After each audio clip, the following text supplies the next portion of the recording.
All right, just back, guys. I'm just getting some information about potential sighting.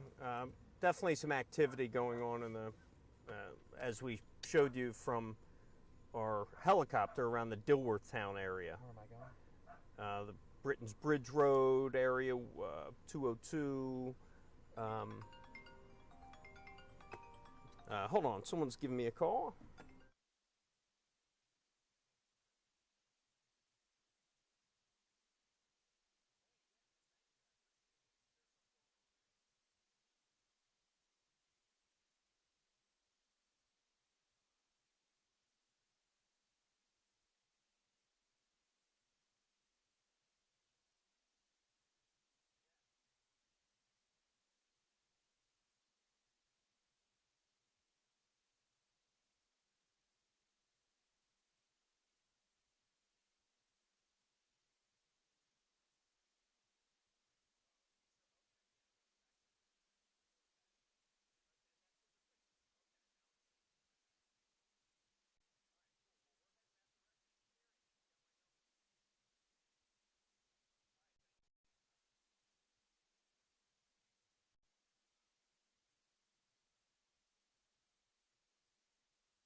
All right, guys, we are back. We are on the move. We are on the move, and you're going to be seeing road for a while because we are where we were was the Unionville Community Center, where there was a command center set up. State Police.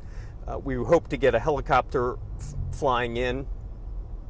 However, that helicopter is in the Dilworth Town area right now. Just heard from a contact. I'm sorry. I thought that was you're handing me my phone.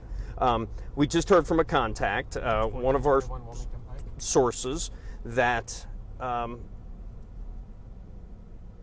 there could be a possible sighting, definitely a response near the 202 Dilworth Town Road area.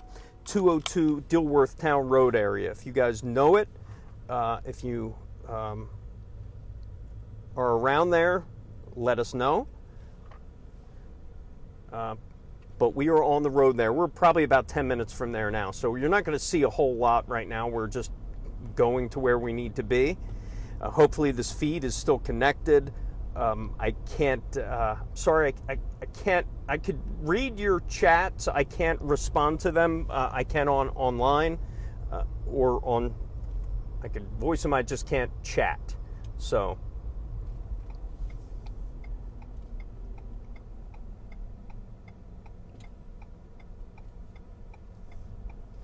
Yeah, police chopper leaving the area. We're assuming that they have to get back to refuel because that has been up there a while. That helicopter has been up there a while.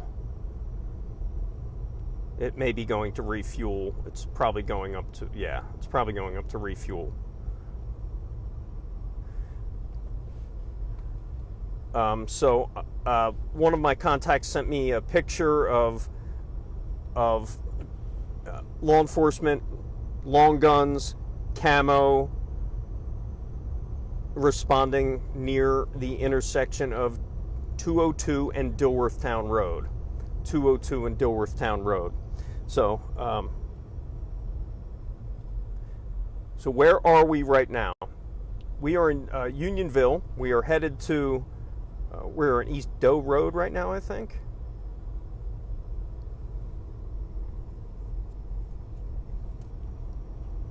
How long does it say? 17 minutes. Okay.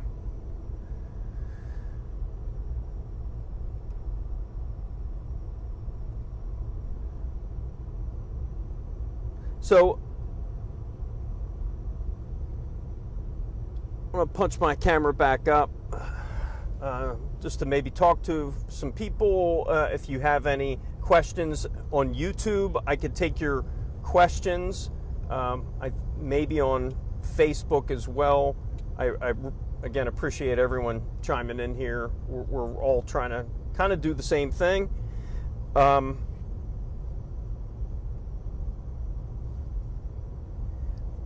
Some are asked. Some are.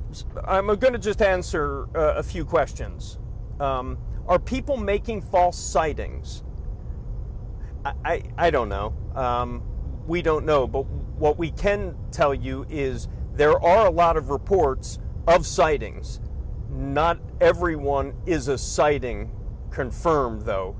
And when I'm talking that, and I'm speaking with listening to the scanner traffic, it may be something like this, which I heard today. There's a suspicious person with a backpack in the rear of a Walmart walking towards the woods. And that's the report. Is that a sighting? No. Is it a reported sighting? Yes, it is. So they go to the scene, they look, they search, and they try to find out maybe if there's video, if there were any other sightings. Then they try to dig a little deeper to find out if it was a sighting when they get the video. When the further down they dig and they have more information, that's when they can confirm a sighting. So are people faking sightings? I really hope they're not. I could only hope they're not. But they may be giving police information that is just not right, may not be correct, or they may think or suspect something. So are they? How close are police on catching this guy? Well, I'll tell you, they said they were close a couple days ago. They said they felt like they were very close. They felt like he was getting desperate. He was tired, he was hungry, he was dirty. Well, now he's got a chance. He had a chance. It looks like he may have had some food or water or something, because he's been out on the lam for a week now, and there's been several residential break-ins of properties. So we know he was, the working theory is that was him, and he had access to some things inside, including possibly a backpack.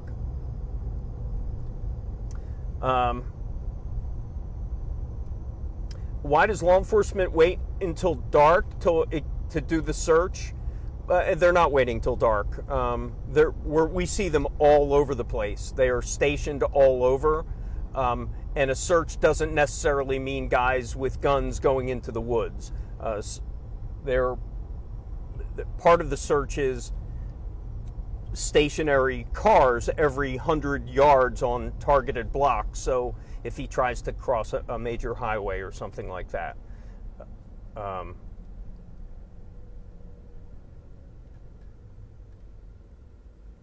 Is he armed?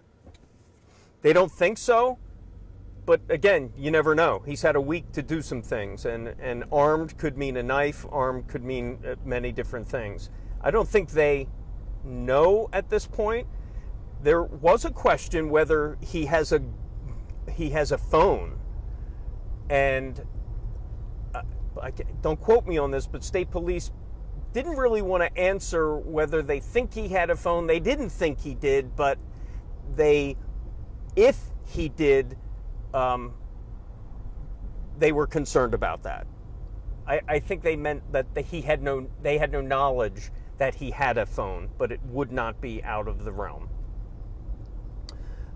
Again, answering your questions here, as we are going to a report of a response, not going to say a sighting, in the Dilworthtown area, 202 and Dilworthtown Road. We're just going there to check it out. It'll take us another 10 minutes to get there.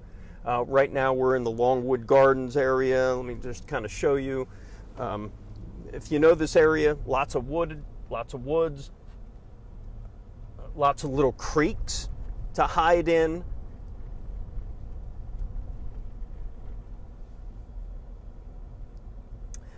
There has been discussion about, and who just asked that? 24 Baby Bull, train tracks in the area. That's a big concern for law enforcement. One of my sources told me that they have people not only on the ground as freight trains go by the area, but we know that several times when a freight train, I think there's at least one freight train track that goes by this area through the search zone, and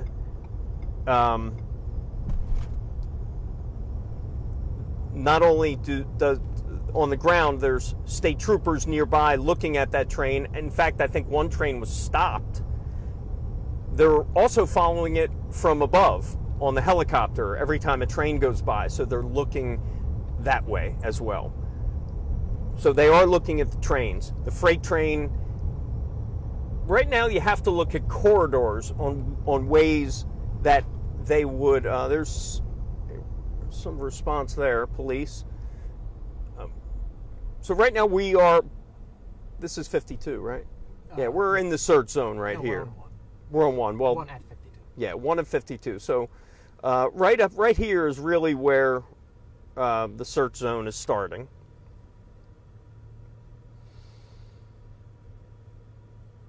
Oh, okay. What I was getting at is he's most likely looking for corridors to go down, up and down. Like a train track, like a creek bed, roads where too many people he can get caught. So they think he may be looking at bodies of water as a clear path. They also think this guy is pretty smart too. I mean, he's not a dumb guy to outrun hundreds of law enforcement in a 3-mile radius over the course of an entire week with the technology and resources they have. So I think they're getting a taste of this a little bit, that the escaped prisoner they had in May, he was caught within a few minutes, almost on the prison grounds.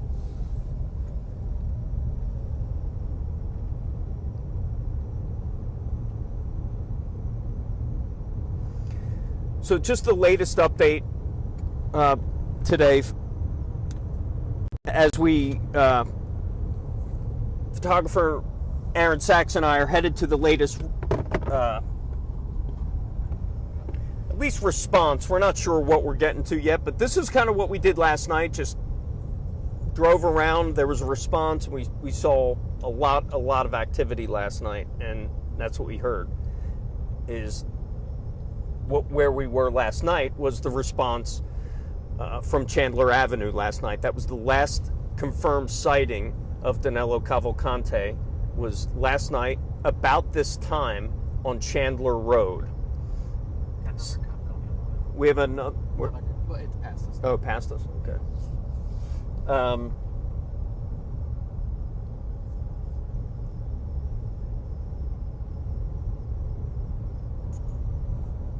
gotta get my glasses on. Since then, we have had. We're probably coming up to the Brandywine Creek right here. You're probably going to see, and slow down if we can. You're probably going to see a state trooper along the Brandywine Creek right over the river here, coming up on Creek Road. They've had someone stationed there for almost 24 hours now, ever since the Chandler Road sighting. But since last night, the Chester County prison officials finally came out with some details about how Danelo Cavalcante escaped from prison. Those details were released today.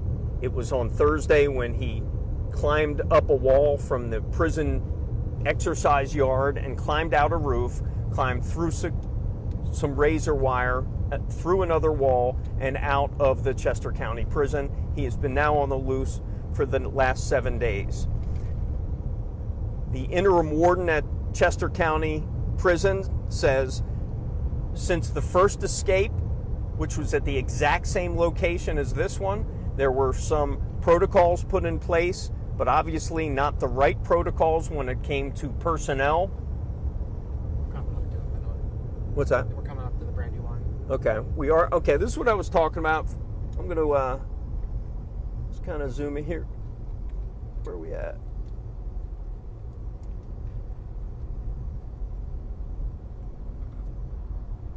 All right, to the left there. What's going on here? What'd you say? They're searching there. You want to pull over? No, just, Okay. I guess keep going. Just keep going. Those were the train tracks we were talking about. Yeah. They were searching the train tracks. So we just went over the train tracks. Those train tracks we were talking about. We did see some search crews out here.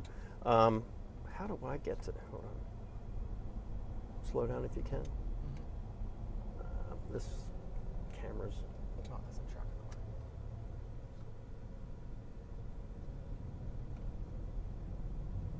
I wanted to pan around to that sign that says "Stay Vigilant." These electronic signs were just put up along Baltimore Pike and Creek Road, telling people to stay vigilant, to call 911 if they see something, say something.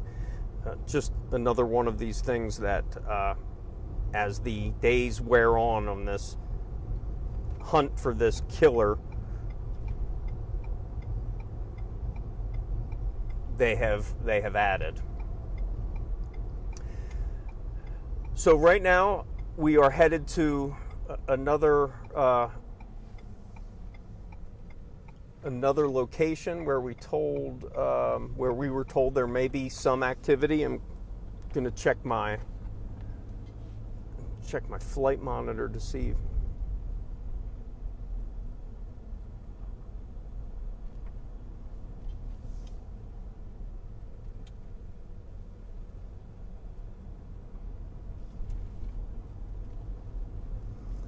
Yeah, it doesn't look like the helicopter is up here.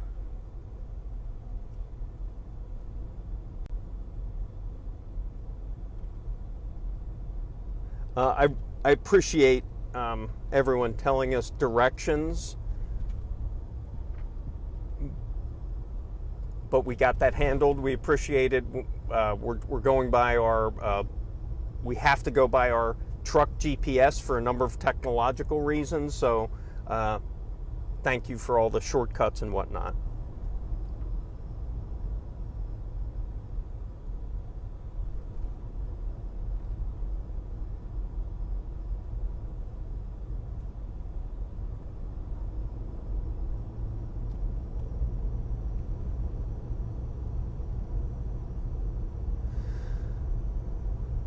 So it's about 7:20, and you know what happens. It's going to get dark here in a little while. And if we go by what we've been going with the last few nights, that's where we've gotten some sightings, because they believe Cavalcante is moving through the night.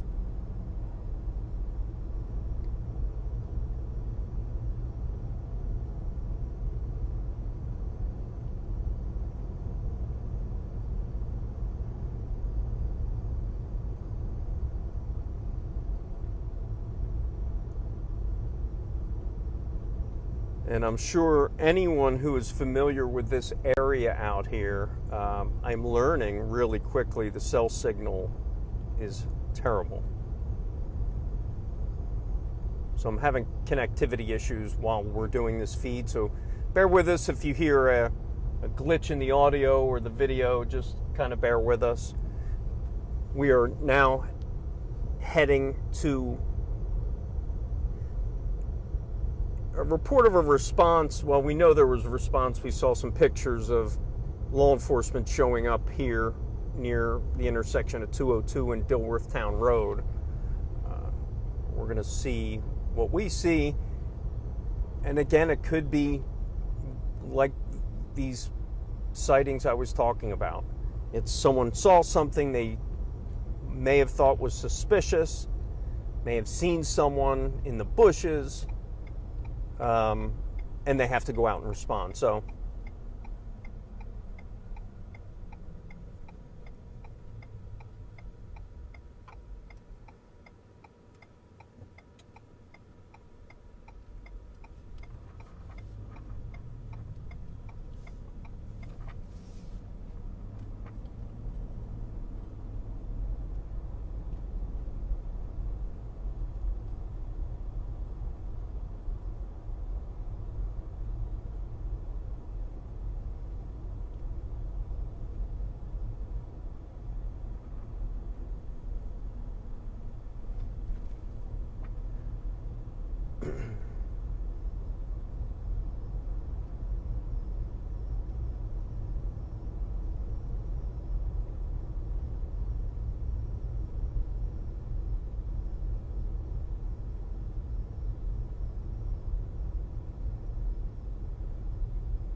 All right, everyone, where are we? Britain's Bridge Road and Oakland Road. Britain's Bridge Road has been a very busy place for police officers. This has been kind of a cut-through street for the search area.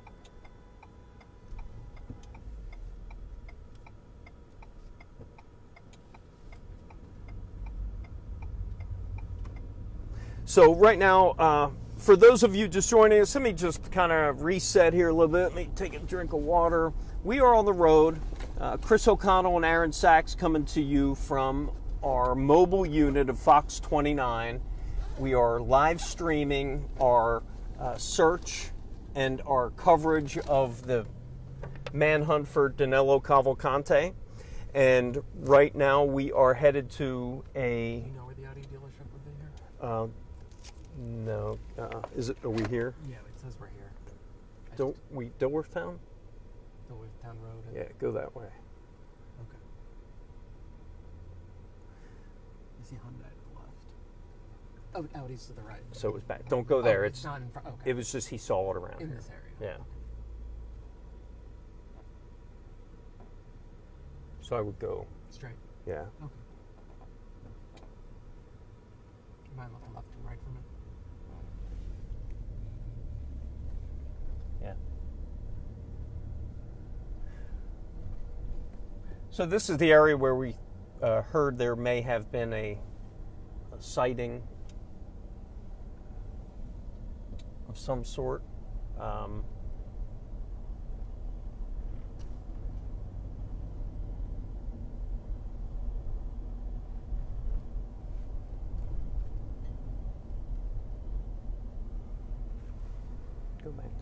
Go back to 202. Yeah.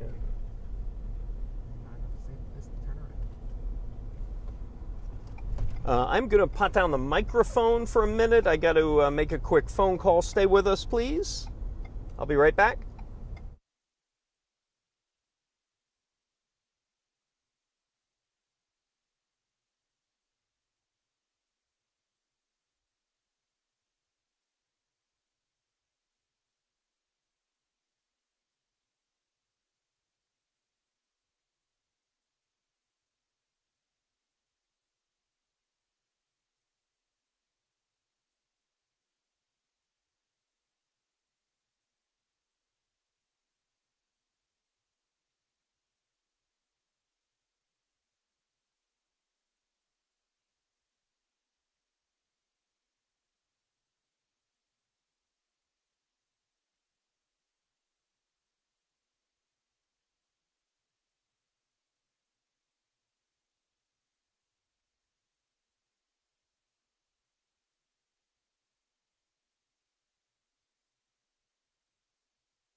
All right, we're back online, guys. It doesn't look like that response was anything. If it was, it is now gone. All right, we're back online. Whoa, that's me.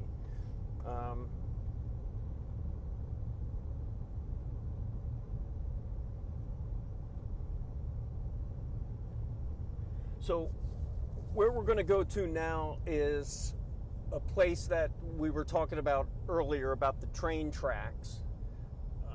A place that law enforcement have been searching most of the day. I'm sure yesterday as well, but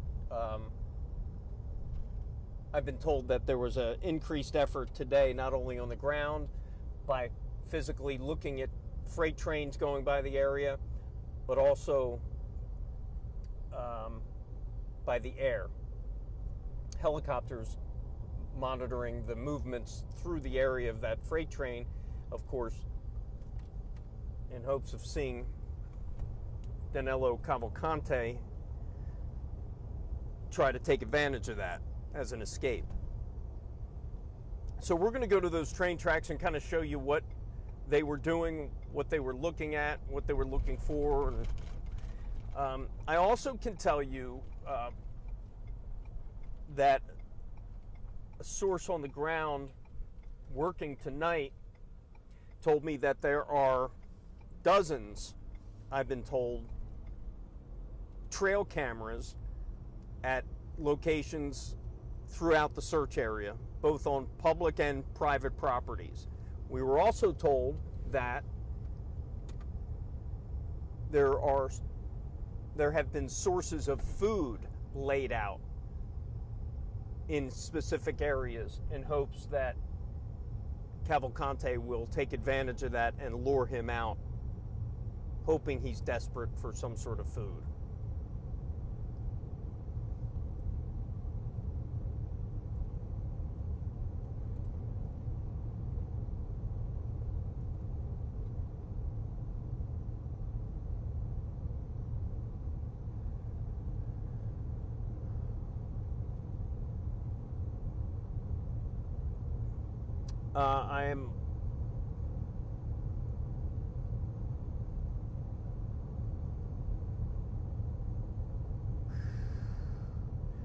I'm back online.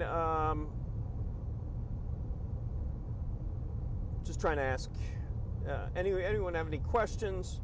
I'll try to get to some. I'll scroll back.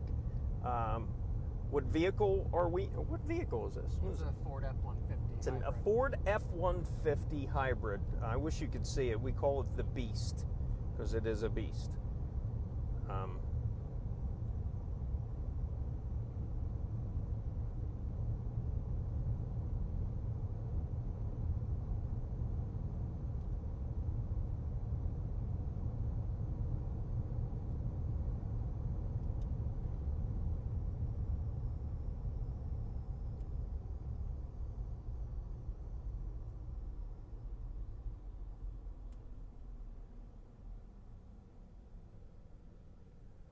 As you know, if you don't hear me talking, guys, obviously I'm doing a few things here, trying to gather information, try to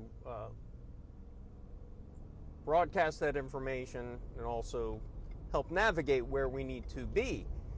And that's where we're at this point. You may hear some scanner traffic in the background.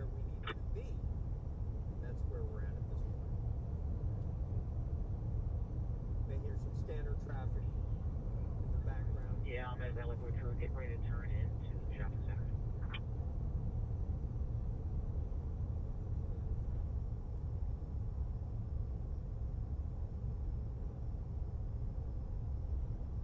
All right, so we're coming up to Creek Road here. This is kind of was the focus of the search yesterday. Creek Road, you'll probably see some police officers here. They were, you saw them. Now coming up here is, if we could slow down, Aaron. This is Brandywine Creek. You're going to see there's been an officer stationed here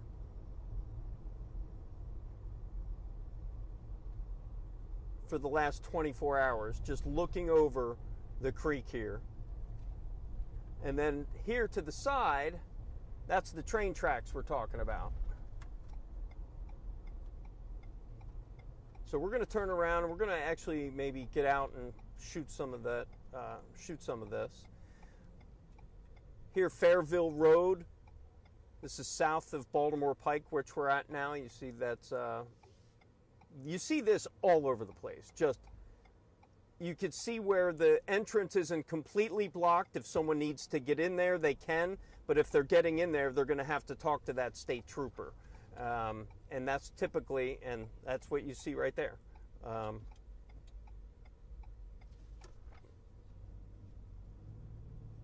You see that state trooper just stopped that car. All right, Baltimore Pike, now we're heading, this is right over the Brandywine Creek.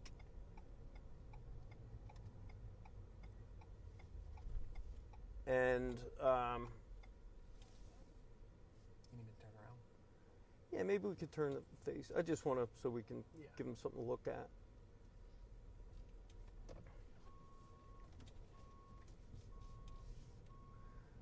So we are pulling in a parking lot here along Baltimore Pike. Sorry I'm getting you sick on the camera. Not the easiest thing to shoot a camera while you're driving.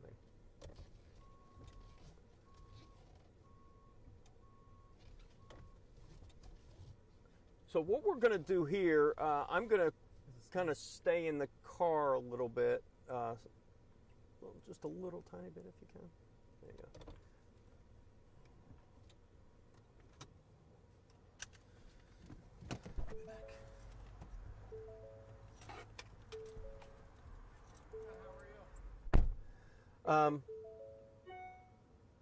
So what we did now, we stopped at Baltimore Pike and a freight train railroad track where one of the potential escape routes would be on a freight train right through the search area. So we stopped here. We're going to take some pictures. We think there may have been, just a kind of a routine search, routine patrols here, where you see right on the Brandywine Creek.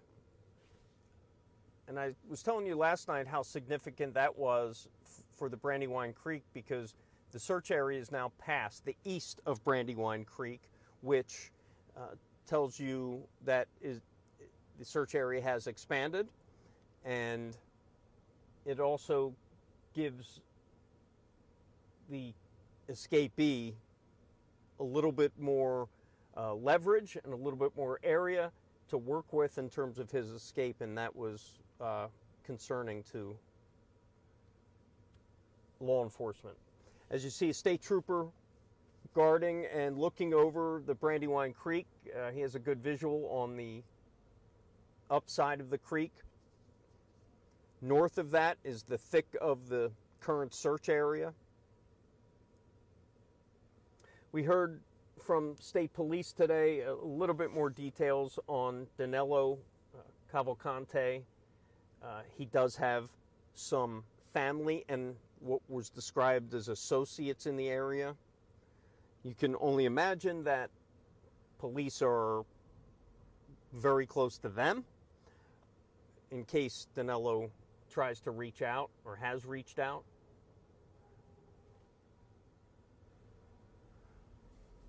As we're coming up on 7:38, the concern now, obviously, as it has been all week, is the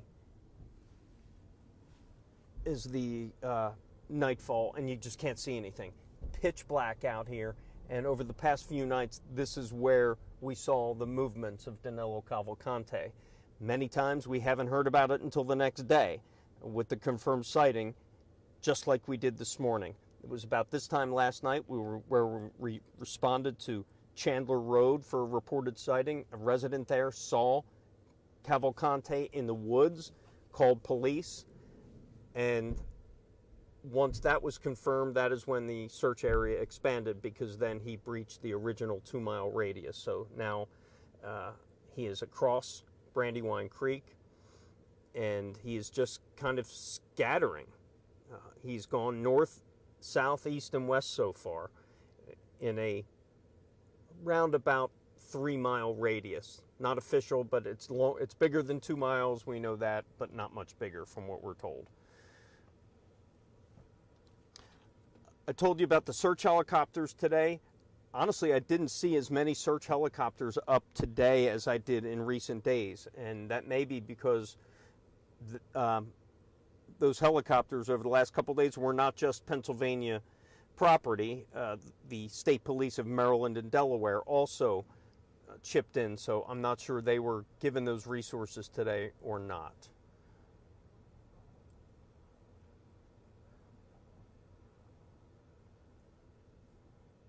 Going back to our YouTube feed, if anyone has any questions, happy to take them.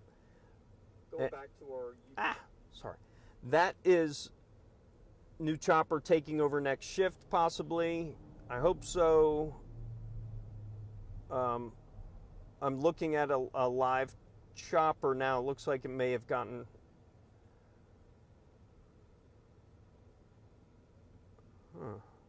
Where's this chopper coming from?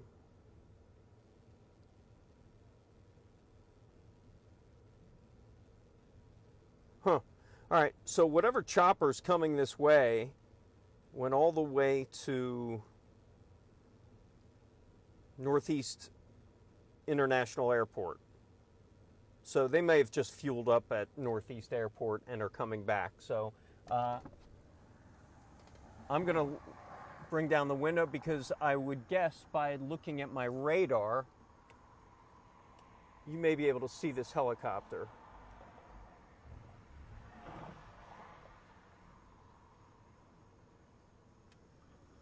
Let me know if you see a chopper. Yeah, I think the chopper is actually coming right down Baltimore Pike, so you might be able to see it. So stay with me.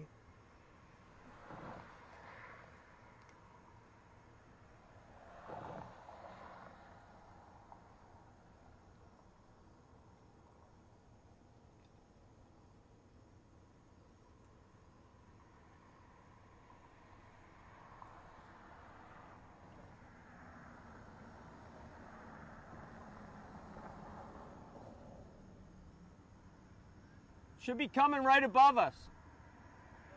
That.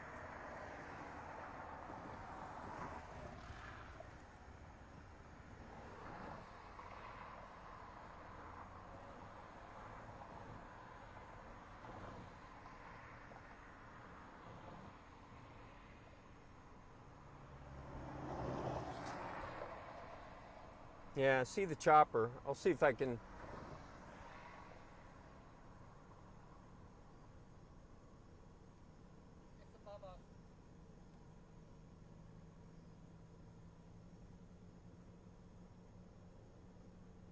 So the chopper's right above us. I'm sorry I can't. Oh, I'm going to get everyone sick. I'm sorry.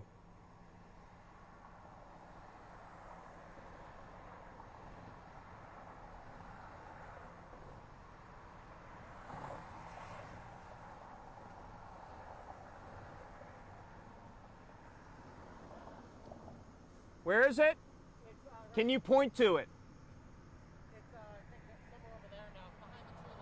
Okay. I'm trying to get you guys a visual on the helicopter with the camera here. Sorry, I'm getting everyone sick. But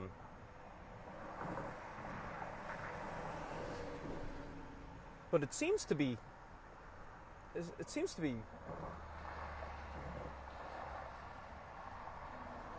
Huh.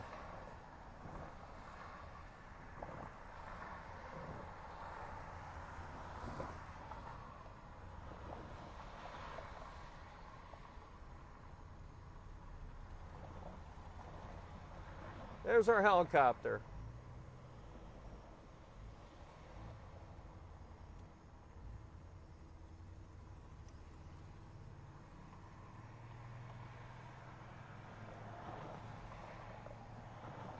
I am not a cameraman, guys, so bear with me.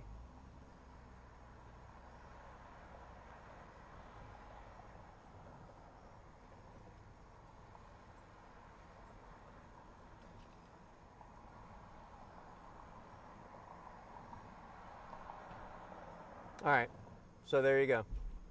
We got our camera. We got our helicopter. He's still above. Honestly, wonder if there's a reason. This helicopter is right above us, and he's circling us. So I'm going to actually hop out of the vehicle so I could get a little bit of a handle. Maybe one of my contacts can tell me why they may be circling over here. If you want to show them the chopper, it's right there. It's right there. There it is.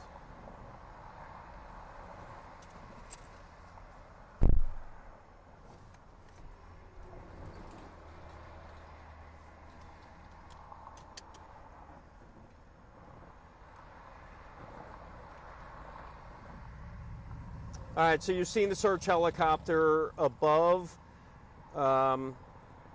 circling the Brandywine Creek right now, right above Baltimore Pike. And it's been circling for a couple minutes right over our truck.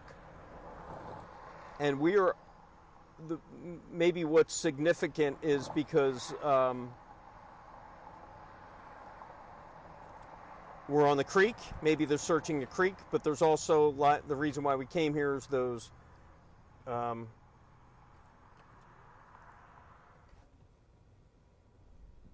train tracks that we're in front of right now. I was talking to the owner of this garage that we're at, and they were telling us that there was a bunch of cops just going up and down, looking down the railroads. There's still a patrolman here just in case, so they can keep an eye on, probably. I'm sure he'll be here for a while. So is there a patrolman There here? is still, There's still a state trooper. Okay, so Aaron, Sachs videographer, just got out. He was shooting some video, was telling me just to the right of us right here, there's another state trooper on the railroad tracks behind us. And I could only, assuming there's not just one, there's a lot of them up and down these railroad tracks, just like we saw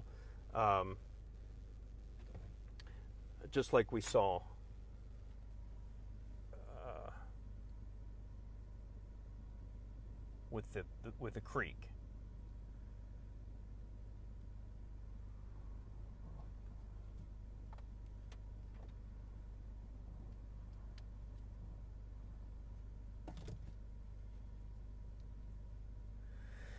So I'm going to, I don't know if you can hear, put the microphone outside for a second.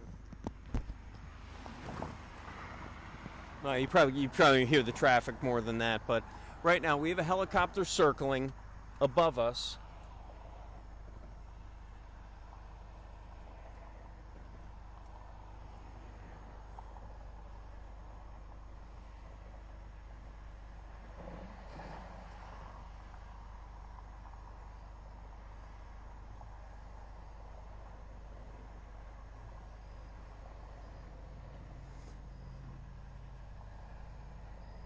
And again, bear with me, guys. I'm doing my best camera work here.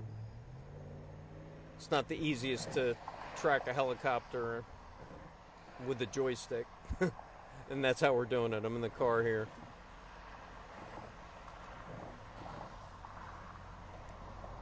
Yeah, I know this isn't the media. This is a search helicopter. This is not a, it may not have the law enforcement markings on it, but this is a search helicopter. This may be the one from another state. But yes, it is a privately registered helicopter, but it is, this Bell Jet Lone Ranger is on the search.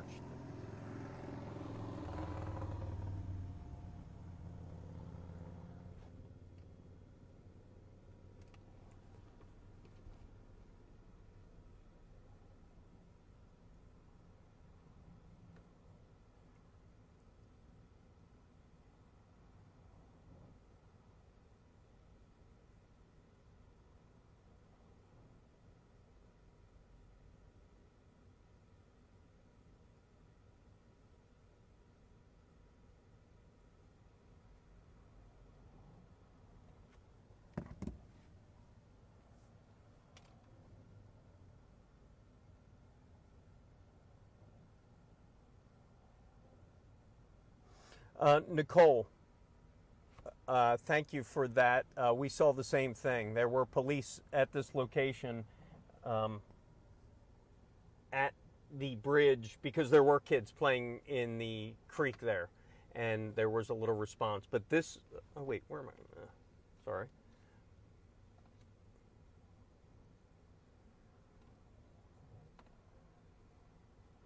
But this guy's been here for 24 hours now, someone on this bridge. But yeah, there was a response for kids playing in the creek. We actually saw them ourselves, but nothing more than just playing in the creek during a manhunt for a convicted killer.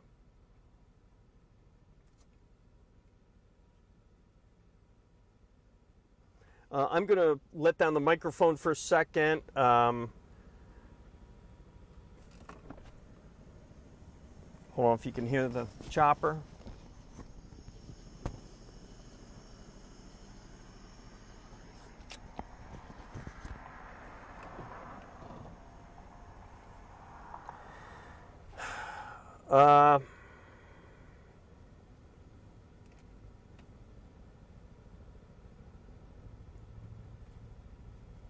All right, so I'm gonna drop the microphone for a second so I can make a quick phone call. Anyone have any information? Hit me up on social media, the chat here on YouTube. But I'll be right back.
All right, all right, guys. Back with you live. We are on the side of the road. Photographer Aaron Sachs and I. All right, guys. And there's my voice. We're along Baltimore Pike, and right over the Brandywine Creek, where you see a state trooper that has been there for 24 hours now, at least someone.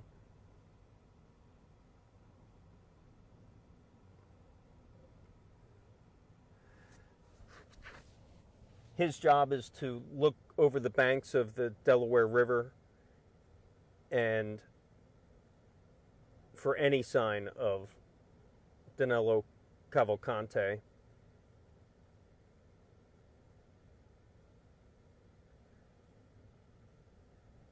It has now been a week since he's escaped from the Chester County Prison, and today officials gave some details on that. How he escaped in much the same way as another inmate back in May, the very same location, the same way to get out.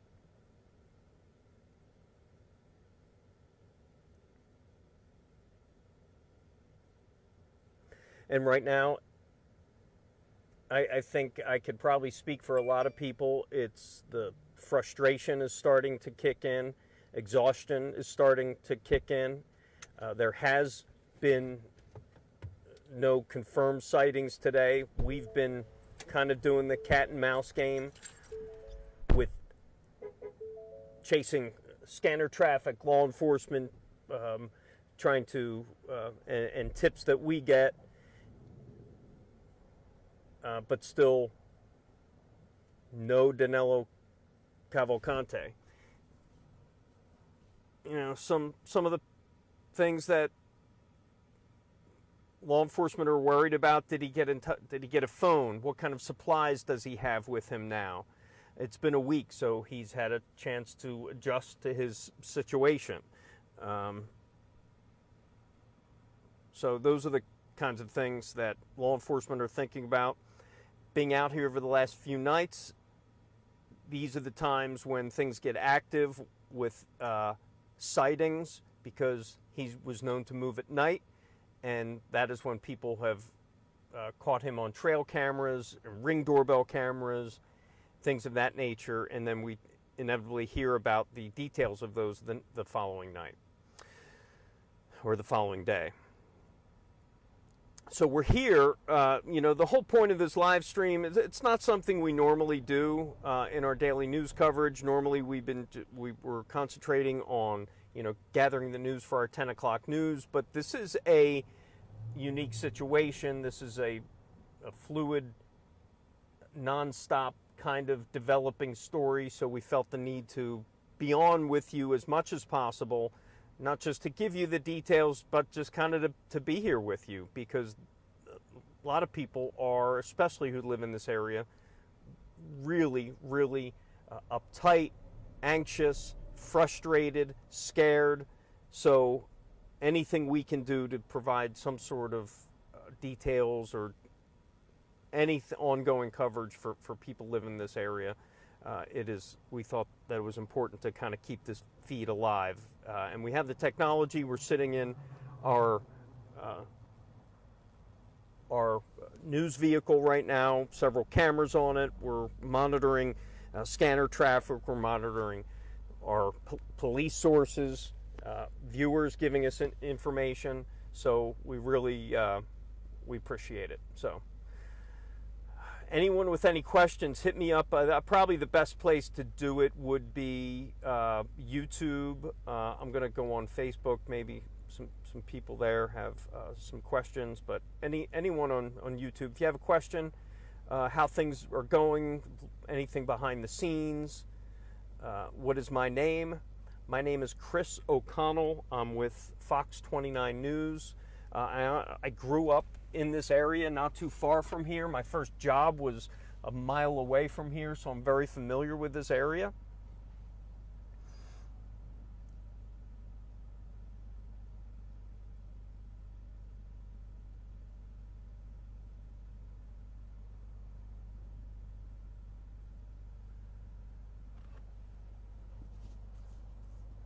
Does he have any relatives in this area? We did learn that today. He does have family, and we were told associates. Not sure. But yes, he does have people nearby. And we could only assume, not only assume, but we know that police are in touch with his family, I'm sure tracking close to the family just in case Danelo Cavalcante shows up to one of his family members. A question a lot of you had, and it's really a concern of mine as a pet owner. I have a Labrador Retriever. His name is Chester. When I heard that the search efforts of taking its toll on a canine search dog, search canine, it kind of broke my heart. He suffered this canine. I'm not sure if it was a law enforcement dog. We think it was, but it was a canine involved in the search that had heat-related injuries yesterday because of the extreme heat, and I think collapsed and needed to be hospitalized, and I believe that dog is still hospitalized at this time. So it was a law enforcement dog. Okay, thank you for someone did I give out my password? I probably did. I didn't. But yeah, Chester's my man.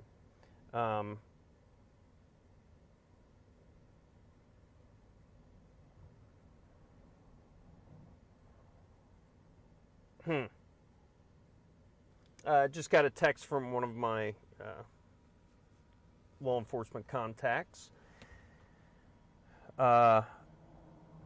Interesting. That's would you be comfortable, the person who just texted me, would you be comfortable with me mentioning that? Text me back, let me know.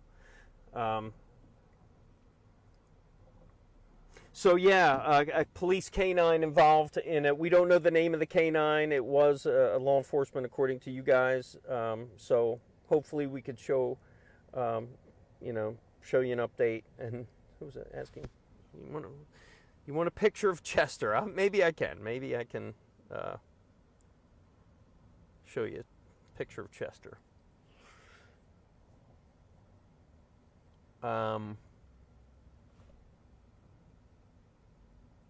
Hold on just a second. I got someone coming up to me. Hold on. I'll be right back.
Hey guys, back with you live.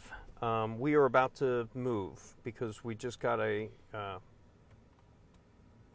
tip that there could be some movement. There could be a search. I'm not going to tell you where at this point for a number of reasons. I was asked not to. So we're going to go check it out. You're going to come with me. And then I'll kind of figure out where we're at, and I'll tell you what you're doing. In the meantime, since I'm... Oh, yeah, okay.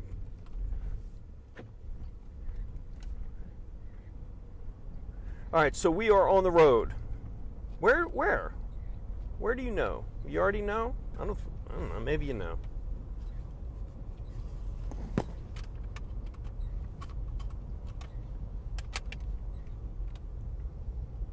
You tell me where you think I'm going.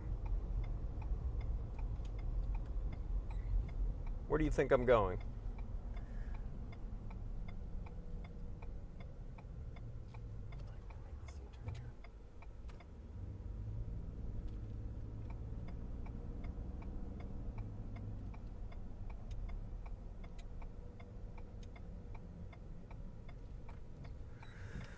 All right, guys, just to let you know, we got, as we've been, it's a cat and mouse game, plain and simple. We got a tip that there's something happening nearby, and we're going to go check it out.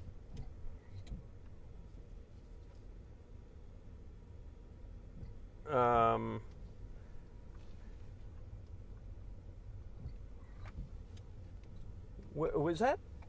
Do we just see a lot of response over here? Yeah, they're all leaving from this section over there. Okay, so we may have some movement.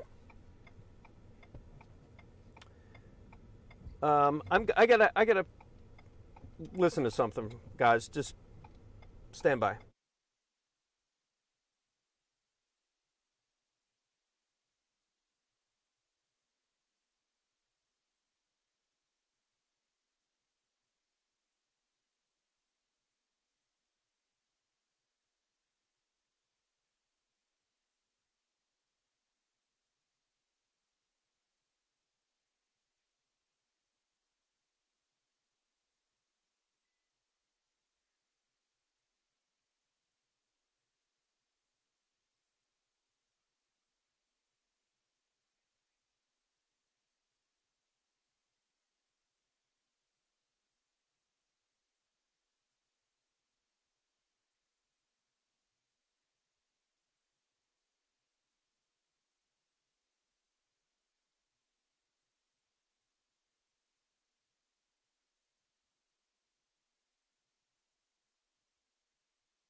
All right. Sorry, guys. I was.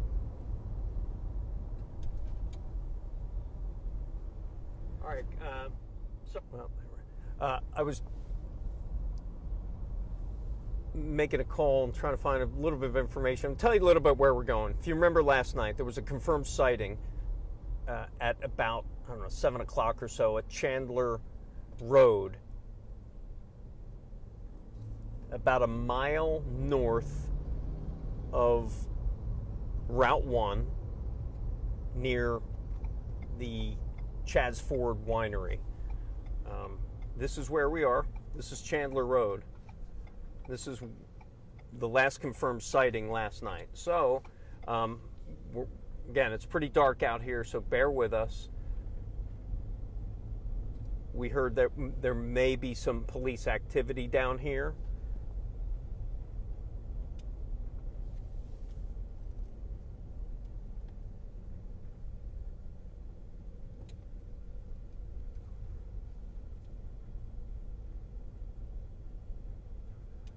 Nicole, have they checked cemeteries? I do know that they were in a cemetery checking. You have to think that, again, I know they're really looking at unoccupied structures, places like, if they know someone is not home, away, if they know a swim club or a cemetery like you were talking about. Those are the kinds of things that they look for and search for.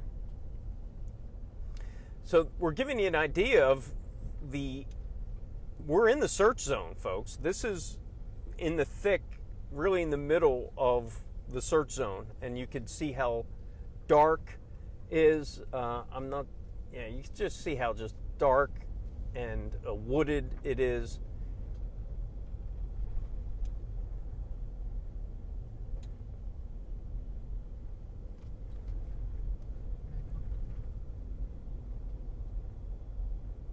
And again, we're going back to where we were last night, where we saw a lot of activity. And we're not going back just because of last night. We were actually told that there may be some activity back here.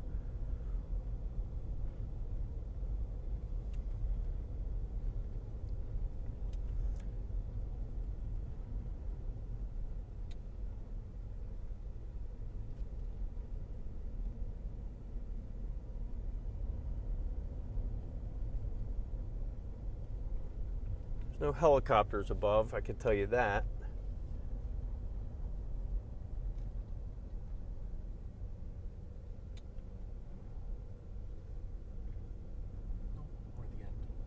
Yeah. Okay. Well, actually, this is where we were last night, right? We just passed it. Yeah. Okay. So we just followed a tip that ended up to be nothing. No law enforcement, no anything. So we're gonna probably head back to like the Baltimore Pike area. We are within 100 yards of the last known sighting of Danelo Cavalcante last night. Hold on, I gotta answer a phone. Someone calling me. Hold on.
Okay, so we're back.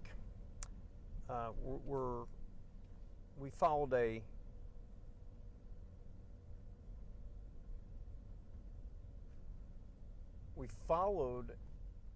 tip that brought us back to the original confirmed sighting of Danelo Cavalcante last night. This was a personal contact of ours. They said you should go up there. We saw some police. It turned out not to be the case. So, this is what we do. We investigate. We look into things. And if you just saw us turn around right there, again, this is the kind of thing where everyone is dealing with out here. When you drive down your own road, you're on your way to work. It's a much different feel right now. Why you saw us turn around is because I saw movement behind a sign that it looked like movement. And for the first time, I got a little, could this be something? Well, we turned around, asked my videographer, Aaron Sachs, to turn around, and we flipped our big lights on. I don't know if you saw, and there was movement behind the sign. It was a horse, though. So, again, you're on edge. You're constantly looking for things that you think may be there, but this is the terrain. This is the conditions that law enforcement are going through right now. And when it comes to searching, like a nighttime search like this, you can't just go out in the woods. You can't just blindly go out. That does you no good. Unless you have tips, unless you have infrared, unless you have real information, good leads of where he may be, you're not going out here in the woods all night long.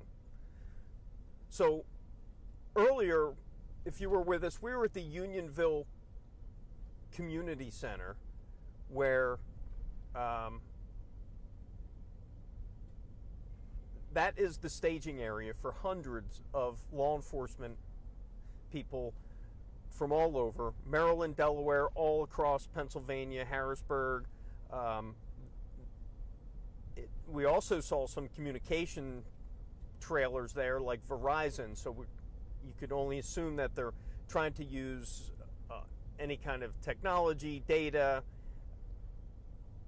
as much as, and I will say cell service out here isn't that great, so maybe that be a reason why Verizon was brought in for a mobile kind of thing. All right, I'm going to go to some of your questions now. The reward was increased to $20,000 today.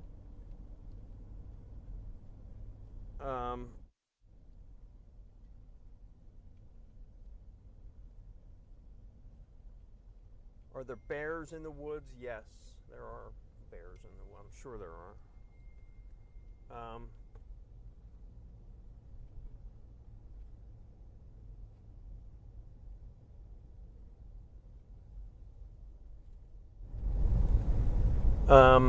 Can you hear me better now? I guess maybe. Whoa. Hold on. All right, we just saw some guy. We just saw some guy. Do you want to? I don't know. I might want to talk to him. Look at him. Let's get a shot of him.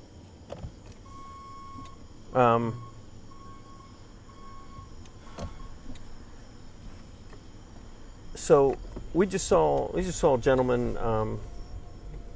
Again, with the human element of what's going on. This guy, He's just walking around. Let's get a video of him. But you know what he's doing. Yeah.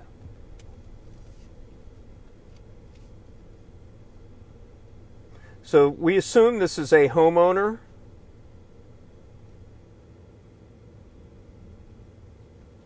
Searching a property.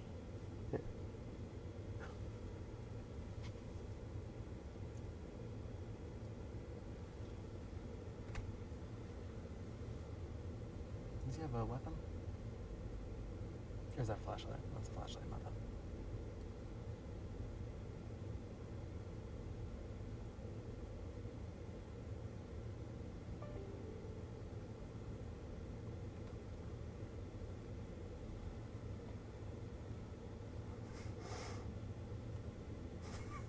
Where'd he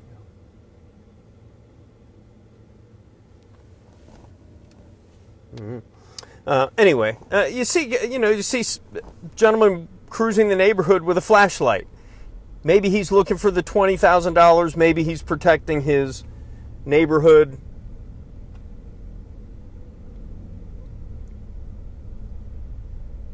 But again, it's what the kind of thing that's going on after. Yeah, we waved to him, by the way. I think he knew who we were. Plus, we're in a very large truck, so I don't think he was scared. I don't think he...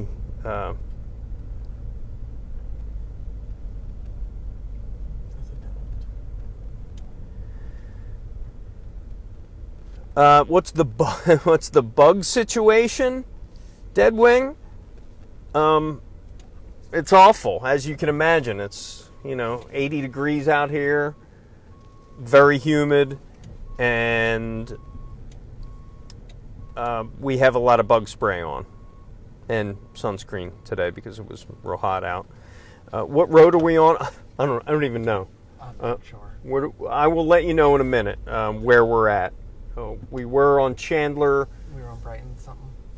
Brighton's Bridge Road, Chandler Road area, if you're asking. Okay. All right, so people have been asking, so hold on, just give me a minute.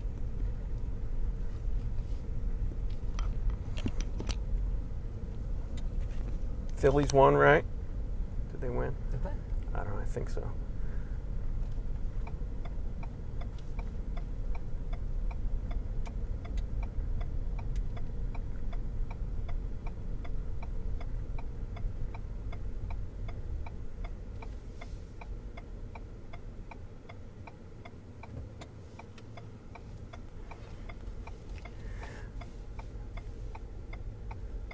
So where is this now? I think we're back at 1. Baltimore Pike? Yes. You want to go back to where we were? Yeah.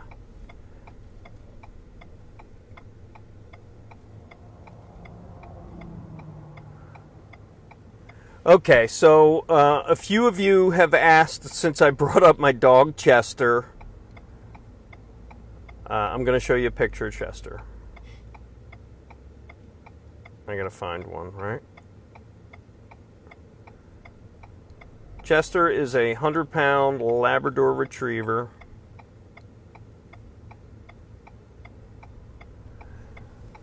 All right, let's see if I can punch this camera up.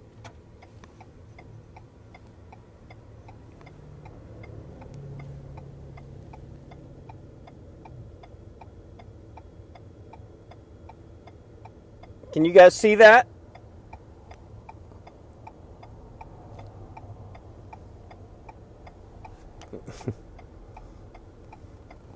That's my dog Chester. And the reason why and thank you for asking for Chester, he's my man. And the reason why I brought Chester up, because let me reiterate, there was a law enforcement canine who was injured yesterday because of the heat and heat exhaustion. And that canine is hospitalized still at this point. So, as a dog lover, and I know a lot of you are as well, a lot of you were asking about, I don't know the name of the dog. We think it's a bloodhound. We know most search dogs for human are bloodhounds. So,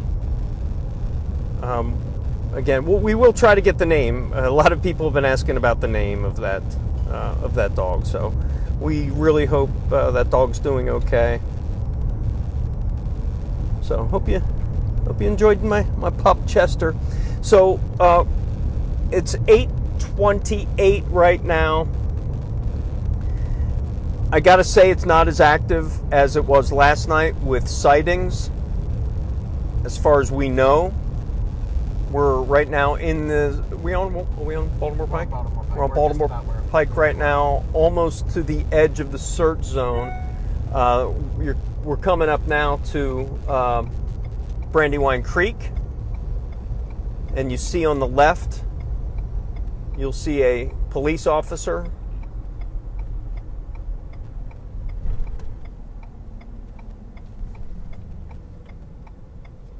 We're going to pull in here.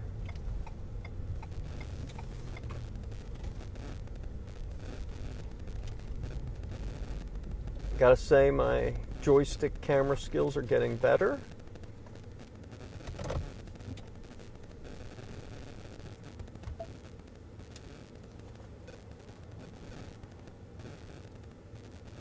Okay. How about we give you a little update, folks? I do need to hop off here for a second.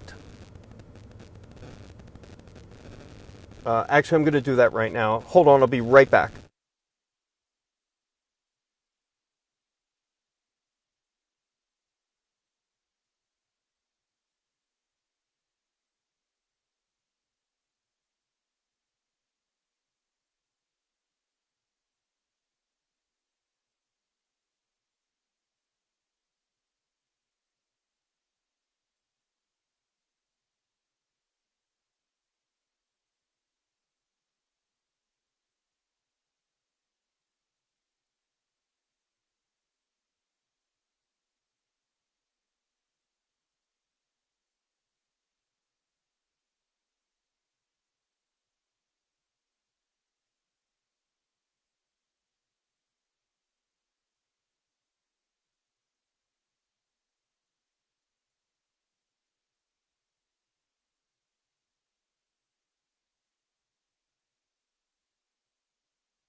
Hello, everyone. I am back.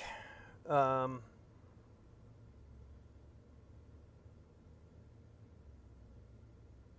am just trying to listen to scanner traffic right now. We thought I heard a couple things we needed to tune into. So if you hear scanner traffic, please don't worry about it. I want to show you what I'm doing right now. This has been a scene for the last 24 hours or so. This is a critical place where I'm at now. This is the Brandywine Creek. I guess it's south of the search area that they're concentrated in on now. And of course, they're concerned with him leaving this area by way of a creek, by way of a railroad track. So what you're seeing here, let me punch up my other camera. Sorry, this is our night vision camera. You see, you're about to see State Trooper right now. This has been a regular thing. What he's doing, he is looking on the banks of the Brandywine Creek. He's looking over there. And he's also has another state trooper. So that's what they've been doing. So state trooper here on Baltimore Pike, right on the top of the Brandywine Creek. And here, what are we seeing here? What's going on here? Hold on. These are train tracks now. For some reason, these officers got out of their car. 3 state troopers got out of their car with their flashlights and started looking here. So bear with us. You're looking at this live. State troopers going into the woods on the banks of the Brandywine Creek. You'll also see another officer on the bridge of the Brandywine Creek with his flashlight. I'm not going to move the camera right now. I'm going to keep it on these guys.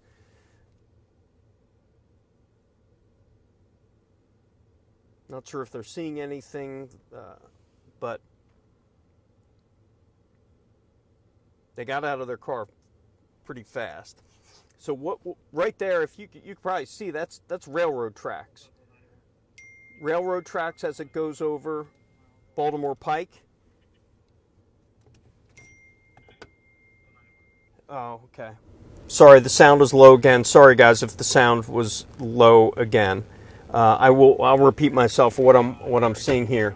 State troopers now on the railroad tracks with their flashlights in hand, going into the woods, going down the railroad tracks on the corner of Baltimore Pike and the Brandywine Creek. See, that's their car. There was a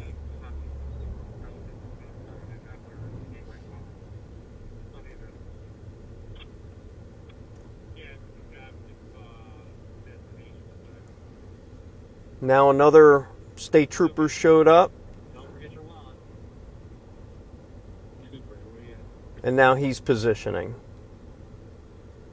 So I'm not sure if we're seeing the beginning of a response for a sighting or just the normal search, but we haven't seen this.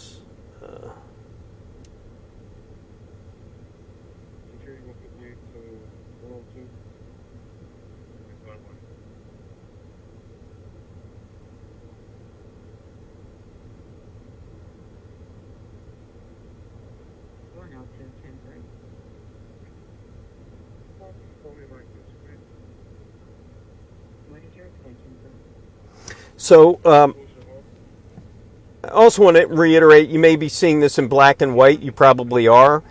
This is a night vision mode we have on our camera. And when it turns to black and white, it just helps you see it a little clearer, more of like a security type. So you see, you just saw a Pennsylvania state trooper, I believe it was a state trooper, go down to the banks That is near the Brandywine Creek, right along the railroad tracks. Let me back it up a little bit. 21 Elmwood, going to copy through the second phone. 9153 Hickory Hill Road. Between Huntsville Road and Rocky Glen Road. So yeah, someone said it's a perfect place to hide. I tell you, there's a lot of perfect places to hide here.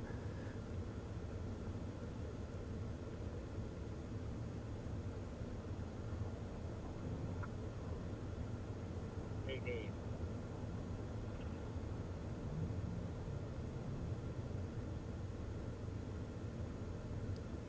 Good.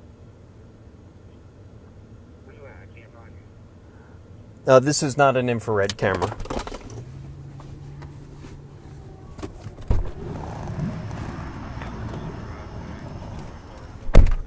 The vehicle blocking the driveway.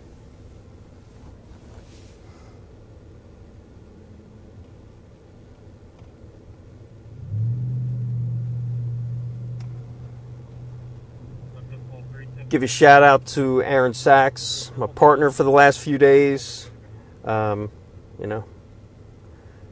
Working hard, getting the shots. Appreciate you, buddy.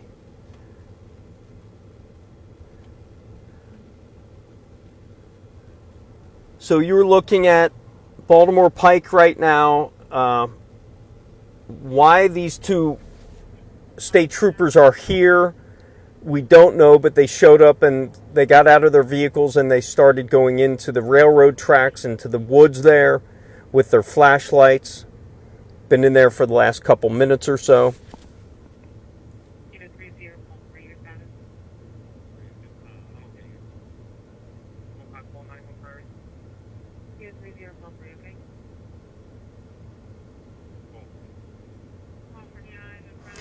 Do they think he got on a train? I don't think they think he got on a train, but they certainly are looking at that possibility that if trains come by, which they do, they're going to be looking at that train. Matter of fact, they stopped a few trains and looked them on board, and they also were trailing them by helicopter.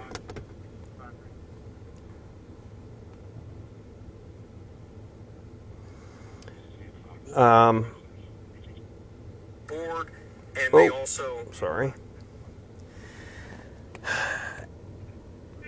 Just a little bit behind the scenes, guys. I have about 5 different devices working here between live streams, Facebook, Twitter, trying to get my calls coming in from the station, things like that. So apologize if I'm a little scatterbrained. I'm trying to do a lot of things at once, trying to keep you guys informed. As I told you before, this is not something we do on a regular basis, but we thought a live stream on this was important to bring you guys closer to the scene, closer to the information, real-time information as we are seeing it. The last couple hours, we've been driving around chasing different leads and scenes and tips we've been getting. I say it's not as active as it was last night because we had one confirmed sighting and it was a huge response of law enforcement.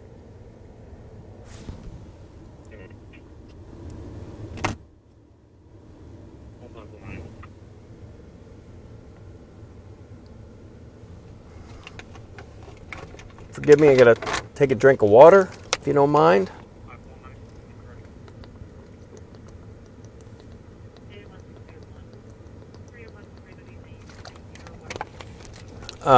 Do mean comments bother me? Of course they bother me. But, I don't read a whole lot of them. So.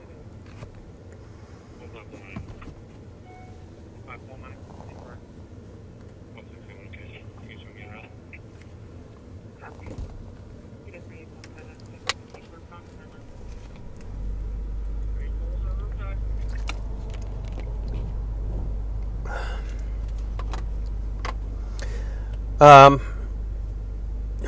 right, where are we at? Someone from Portugal chiming in. That's awesome. Thanks for having us. Thanks for coming. How late will I be staying out? I think about 11:30 or so. I think, depending on what happens, if there's a reason to be out here, we won't go anywhere.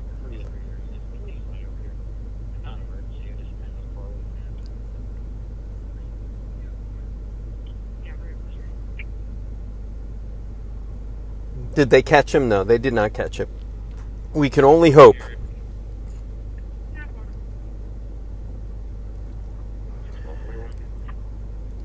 Never mind the negative. Honestly, I haven't seen any negative. Are there negative comments?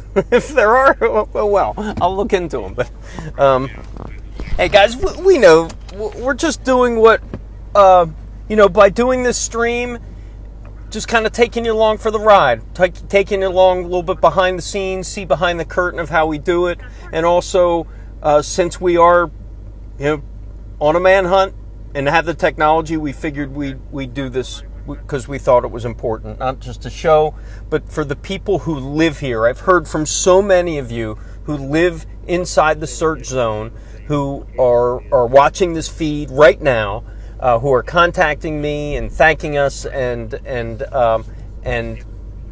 learning all the information, as very little information as they get.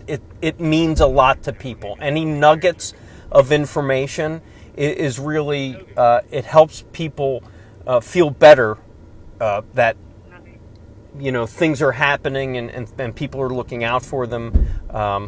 So I just feel for the people. I've talked to many who live in the search zone, and I've seen the range of emotions from shock in the beginning to anger. Where's this person? To scared that this is a convicted killer, to now just tiredness and frustration and just wanting the whole thing to be over because...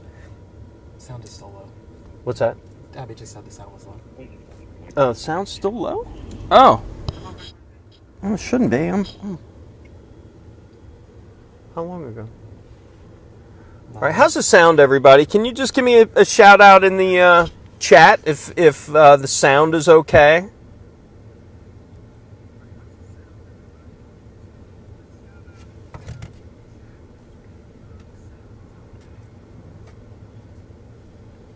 Sounds great. Okay, good.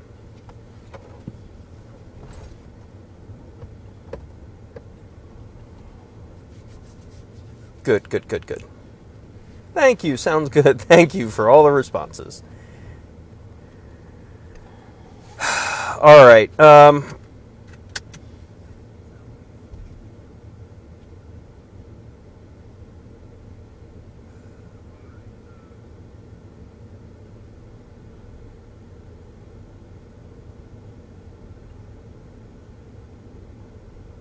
Trying to listen to some recent police scanner activity.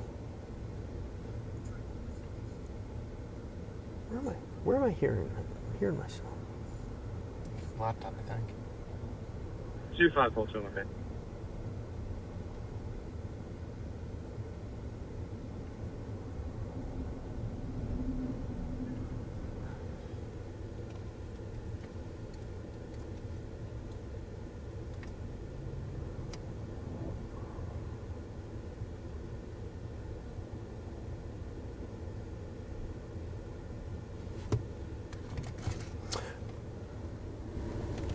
All right, so what do we have here? We got another response.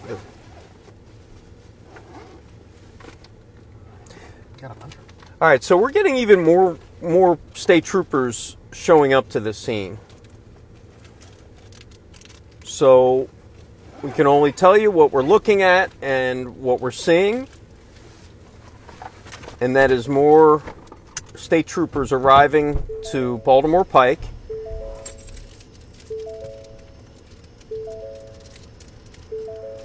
To the railroad tracks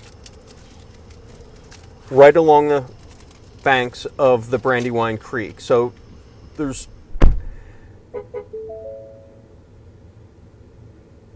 Let me just show you. When we got here, there was one state trooper. Now there's one, there's two, there's three, there's four, there's five. So, and that they're all going into the woods here. So, you're seeing this search as it's happening. I can tell you, at least from where we've been most of the night, this is kind of the most activity we've seen in one place.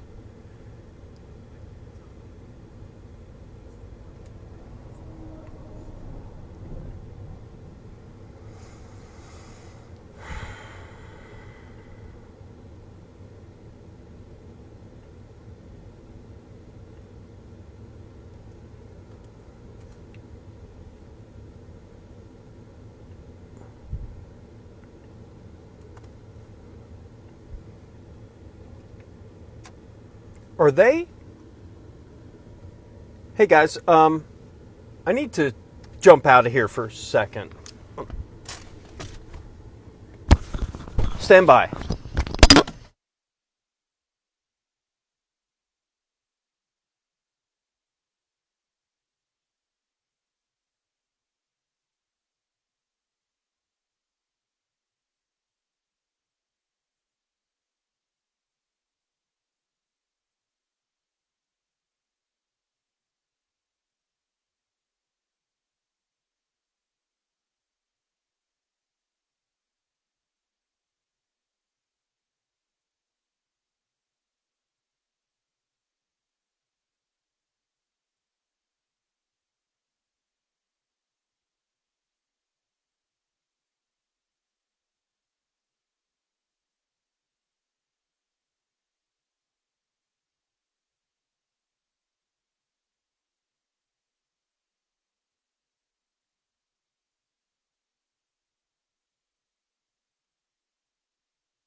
Alright guys, I am back. The reason why I had to jump out is because, hold on, let me get my microphone on.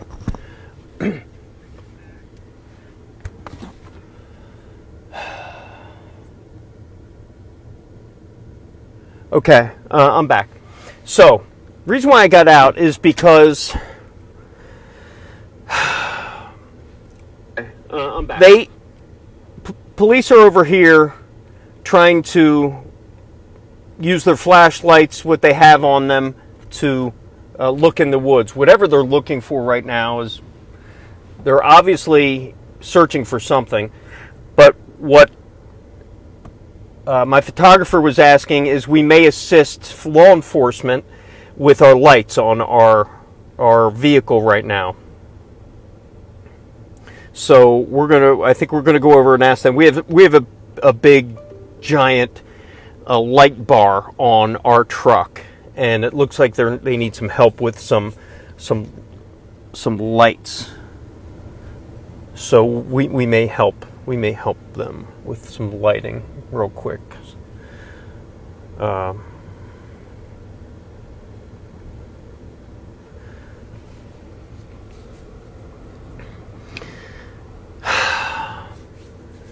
here we go. We're right in the thick of it, folks. Thanks for joining us. Second night in a row, we're here in the middle of what seems to be a response to, we're not sure if it was a sighting, but it is pretty obvious now that they're here for something. There's still 5 troopers here in the woods on those railroad tracks.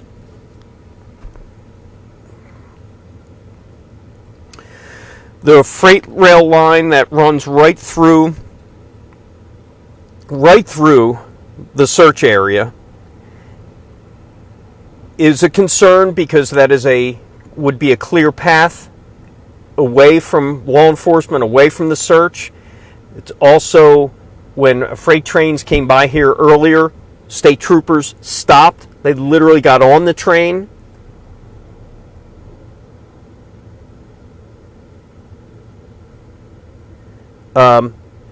Duty Ron, thank you for getting with me. I want to respond. I got your email and I appreciate the offer. Let's try to connect.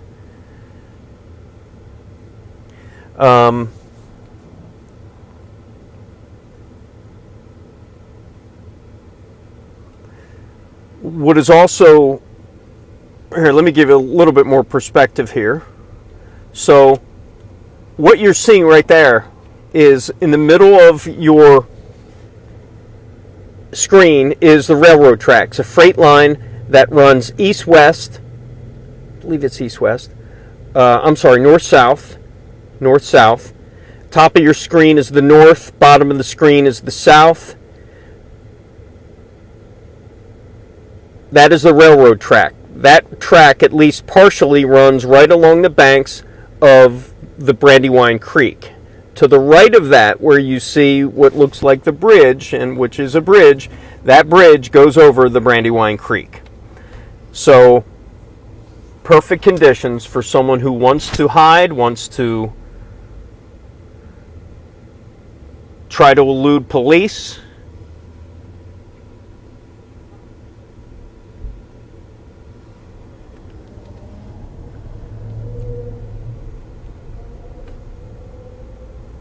Yeah, what they're looking for, I don't know, but it's obviously there's a reason why police are back in the woods.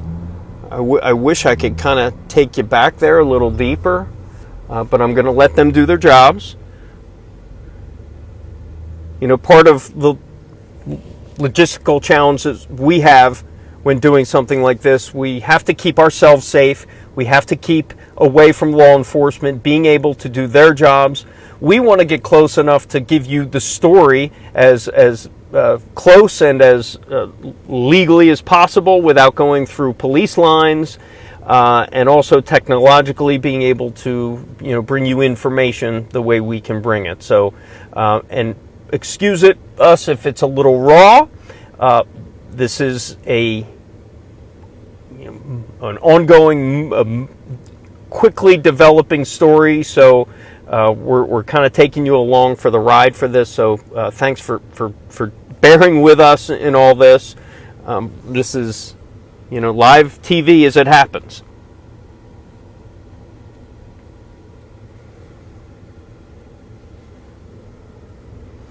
I'm going to check my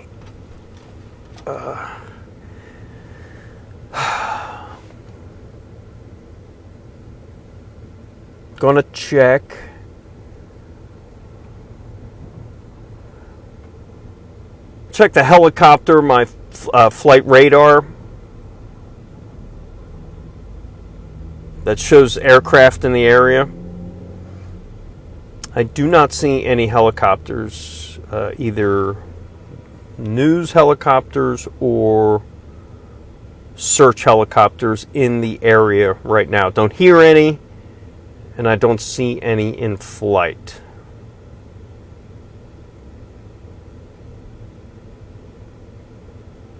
I will keep my eye out on that one as well.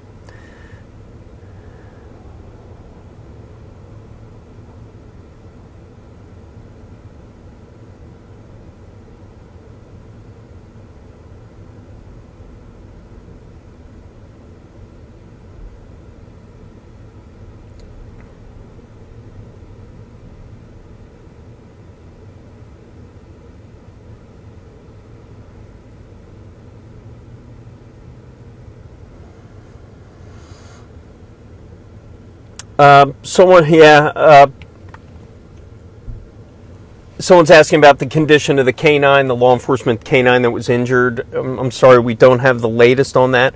I will promise you, we will ask state troopers about that as quickly as possible.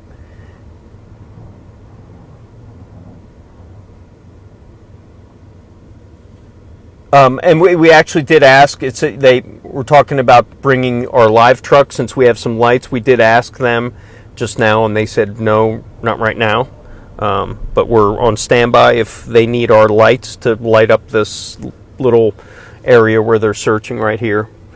Once again, we're along Baltimore Pike, right over that is the Brandywine Creek right there. As a matter of fact, there were police officers called to the Brandywine Creek, the creek itself today because of some people, but it just happened to be kids playing in the creek. They thought there might have been a sighting.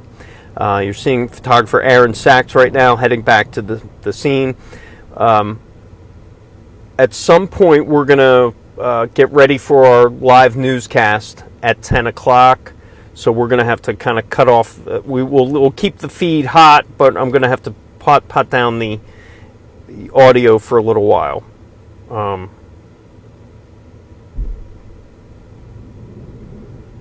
And we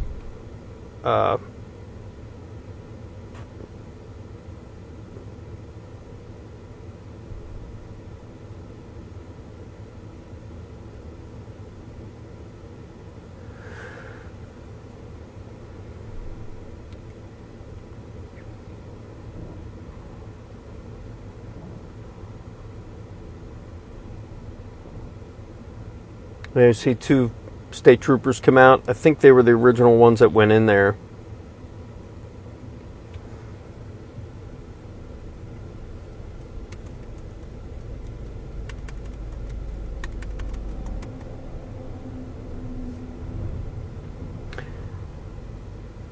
And just a little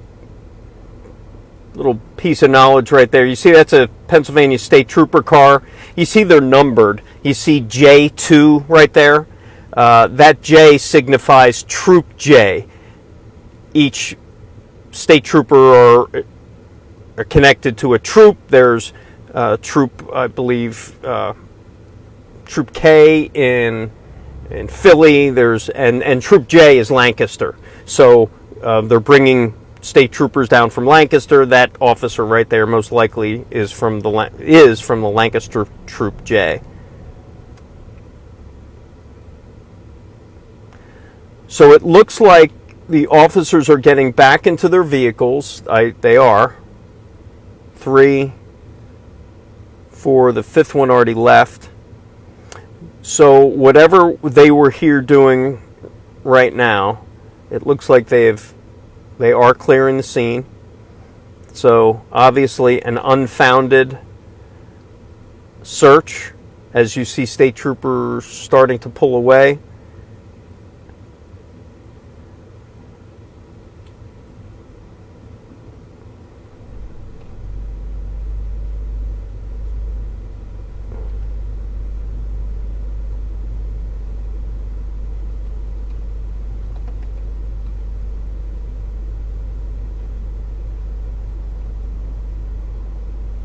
You see troopers, they've been doing this at night throughout the last few nights along the Brandywine Creek with their flashlights. You see the heavy mosquitoes, I'm sure, troopers dealing with. The bug situation is just nasty out here, as you can imagine.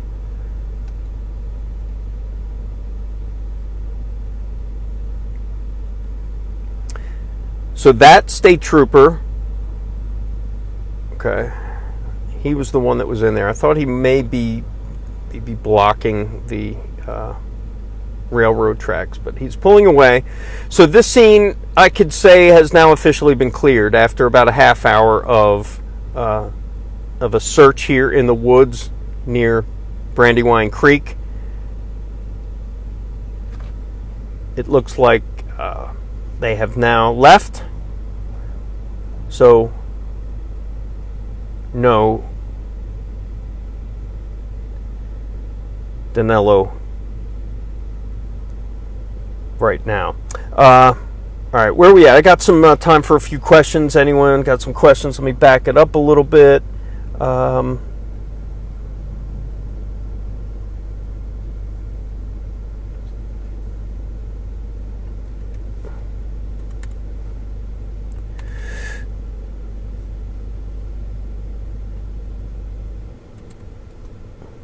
who was okay? I'm going to go to some questions now. Is there a troop? Is there an F troop? Yes, there is. There is an F troop, and I believe they're out of Scranton, Wilkes-Barre area. Are they bringing in troopers that don't know the area? Yeah, they are, because you need hundreds of people. Not all of them know the area. Doesn't mean they can't be good in a search. Remember, a search could also mean what you're seeing right here in front of you, a state trooper in his car with a constant watch out. A search doesn't necessarily mean in the woods with night vision goggles. So yes, you can have troopers that don't know the area to be involved in the search.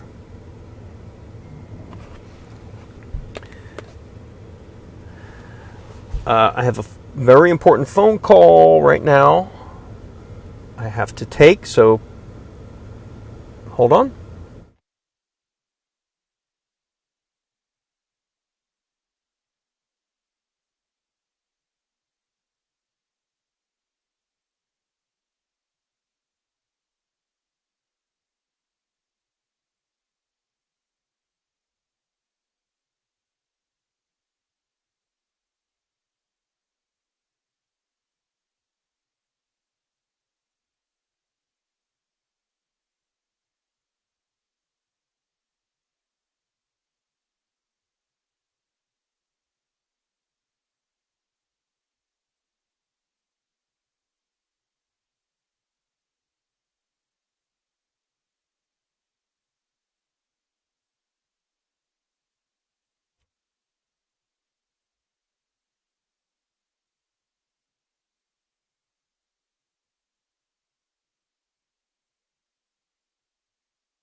All right. Hey guys, sorry, I had a very important phone call I had to take. My daughter, Eva, was calling to say goodnight. So I had to take that phone call. Maybe she's watching now. Anyway, let's give you a little recap for all the people watching now. We have about 4,000 people on the stream watching, and I think we have another 1,000 or so on Facebook. Once again, thanks for tuning in. This is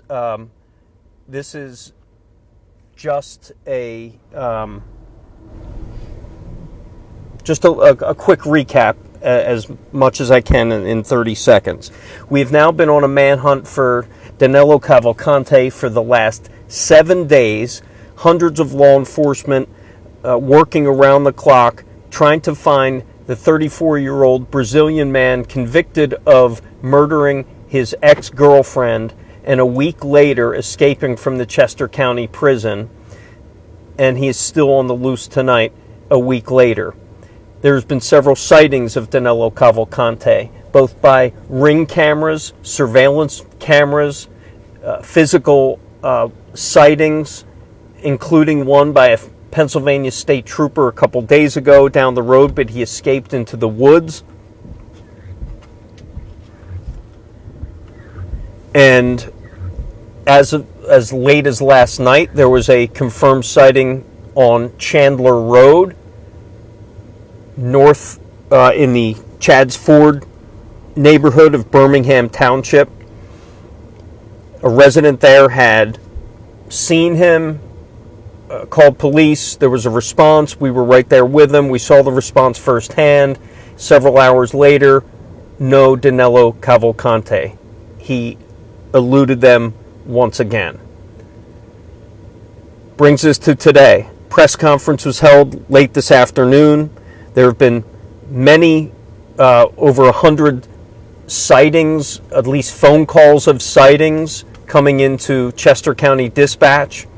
We did hear some information from the Chester County prison officials, the interim warden there, that finally gave us some information about how Danelo Cavalcante escaped from the Chester County prison. He was in the exercise yard outside where he climbed the wall backwards, parkour style. Keep in mind, he's only a 5-foot man. He's a short guy. Climbed up a wall, through razor wire, through another wall, and out of the walls of the Chester County prison. And now, that area around the Chester County prison, the search area has expanded for at least 3 miles. And a week into it, you still see roads closed. You still see patches of law enforcement response and a lot of residents just waiting for this thing to be over. So that's your recap. If you have any information you want to share with me, if you have anything, you have a question for me, what we are going to do right now. Do you want to go up to Creek Road? Sure. We're gonna go on the move. You guys want to move with us? You want to move? All right, let's move with us. We're gonna go. We're gonna clear the scene. We're just gonna go up the road less than a mile to the Creek Road area. You'll see the state trooper here. He's going to be there all night looking over the banks of the Brandywine Creek.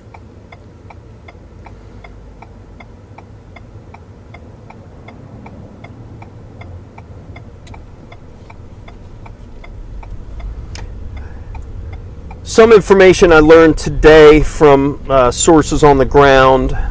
Here's our color shot. Sources on the ground. I was trying to find out some of their tactics, their techniques, and how you find someone like this and what they're doing. Hold on, before that, I do want to show you this sign.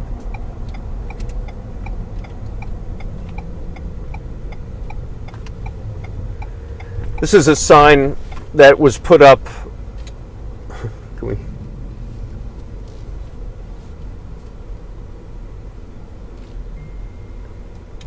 This is an electronic sign.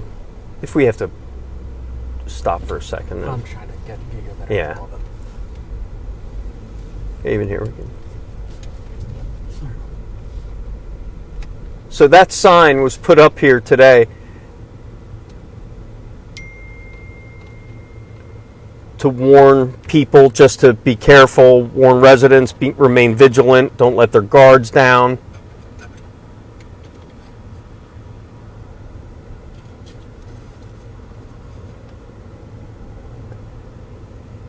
I wanted to get to the a little piece of information I got from sources on the ground. One of the tactics they're using is, sorry, I'm getting some more info. Yes.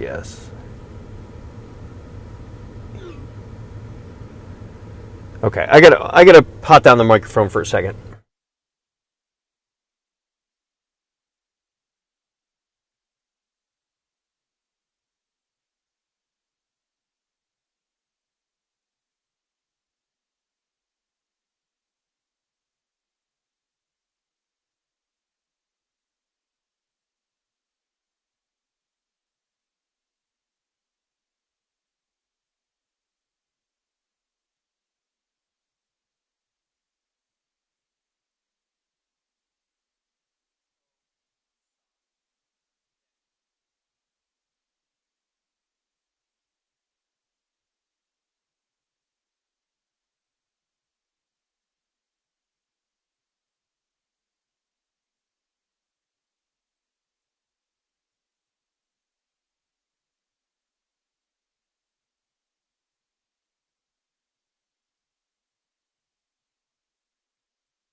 I'm back.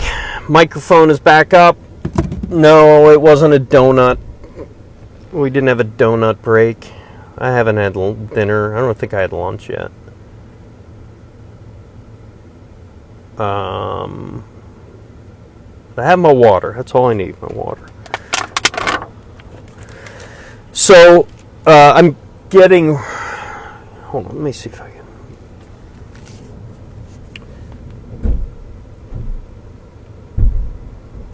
So right now we're getting prepared for our 10 o'clock news. Steve Keeley and I are covering the story tonight on TV at 10 o'clock. I hope you join us then. We will keep this live picture up until then, or even through then. So I'll continue with that. Unfortunately, though, no new information, no good information as far as a capture.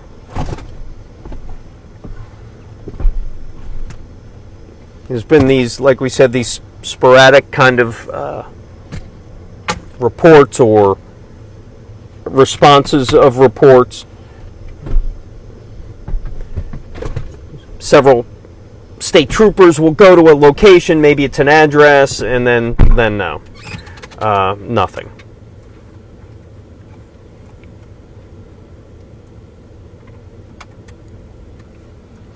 Anyone have any questions that I can answer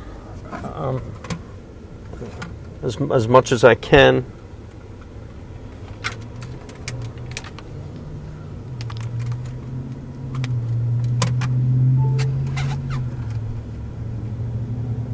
Did someone just ask what a Wawa was?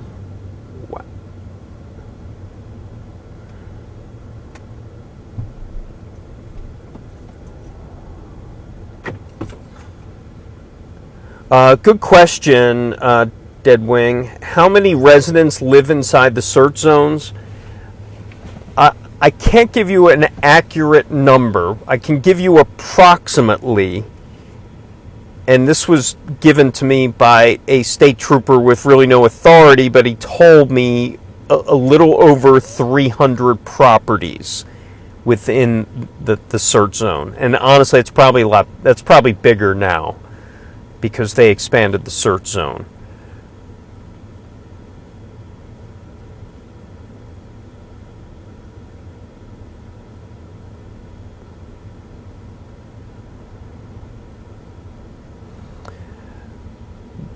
The search zone, someone's asking, is, top of my head, the north border of Route 926, the east border of Creek Road, which you're looking at right here. This is the corner of Baltimore Pike and Creek Road. So you're seeing basically the southeast corner of the perimeter of the search area right here.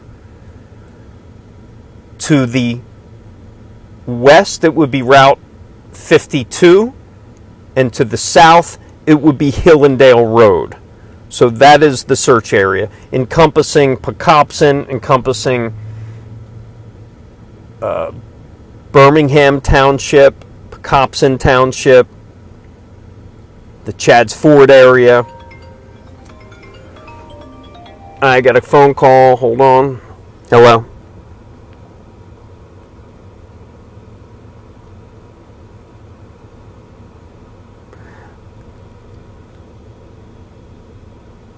Chadds Ford. We're gonna be in Chadds Ford, right where we are now.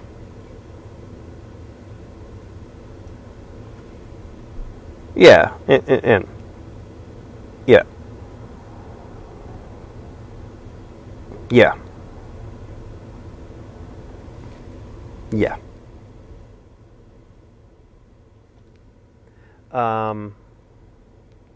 The the people.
Yes.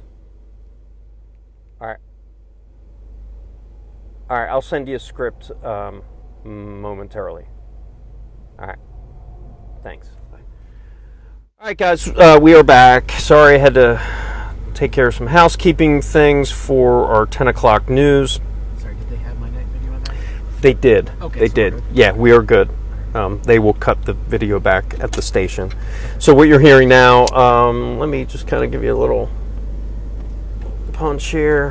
Where are we at? So we're inside our news unit now.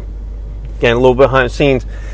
Aaron Sachs behind here is putting together some video he shot of the scene today, of the search and the things we were just around.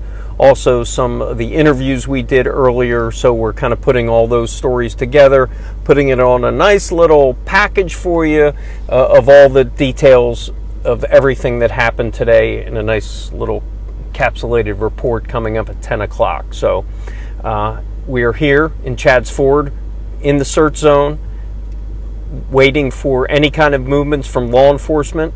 They've been on edge, as well as all the residents who live in this area. So it is another sleepless night, I'm sure, for residents who live here. Let me punch you back out here to the search zone. You are going to see a lot of this in this 3 to 5 mile stretch around Chadds Ford, Longwood Gardens area, where Danelo Cavalcante still remains at large for the 6th night now. I am on Facebook and I am on YouTube for anyone who wants to ask me any questions in regards to this. It has been a really, really long few days. It's been a long week.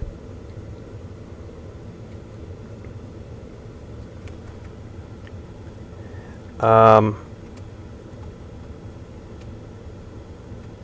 right, I'm going to ask a couple questions. Could it be possible as hiding in a barn or horse trailer? Absolutely. This is one thing that law enforcement are worried about, is unoccupied structures or barns just like that where he could be hiding. If I'm not mistaken, that is where Eric Freen was hiding when he was captured after a 40-some day manhunt in northern Pennsylvania a few years back. So, yeah, everything is on the table in terms of where he could be hiding. Did I report on a tornado, Glen Mills, a few years ago, Mike? Yeah, I believe I did. That I was out here, if you remember that. Where are all the helicopters? Margaret, kind of asking the same question you are. Today is a day where I haven't seen nearly as many helicopters as in prior days. If you know, they utilize those helicopters before with announcements from Cavalcante's mother from Brazil in Portuguese, trying to get him and coax him to give himself up and surrender. They were utilizing those loudspeakers also on the ground. I think it was law enforcement loudspeakers that were doing it as well.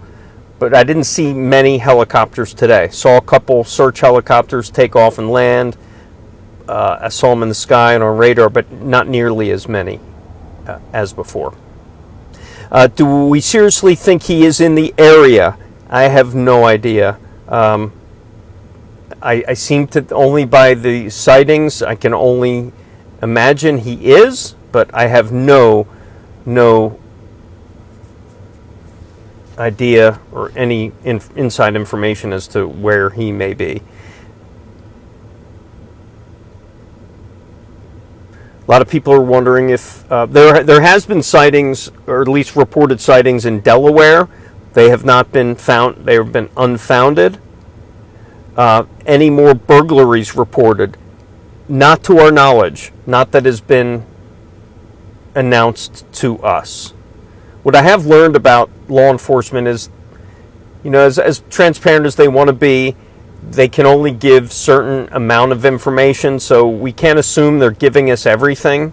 So when with investigative measures and techniques and things like that, we just can't assume we know everything that they're doing behind the scenes.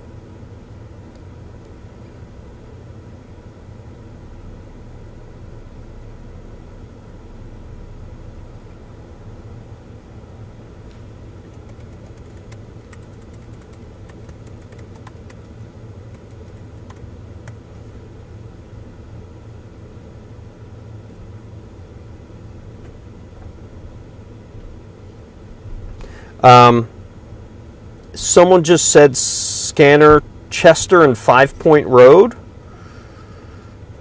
Possible sighting.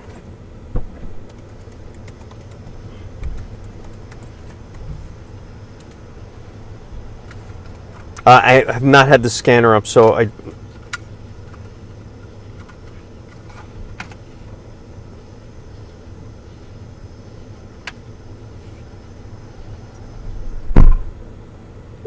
All right, I actually have to get off for a second. Stand by.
A property damage crash at Old Hill School Road and Davenport Drive. Yeah, 430 91 A property damage crash at Old Hill Drive, Davenport Drive. Yeah, 430 91 A property damage crash at Davenport Drive. Yeah, 430 91 A.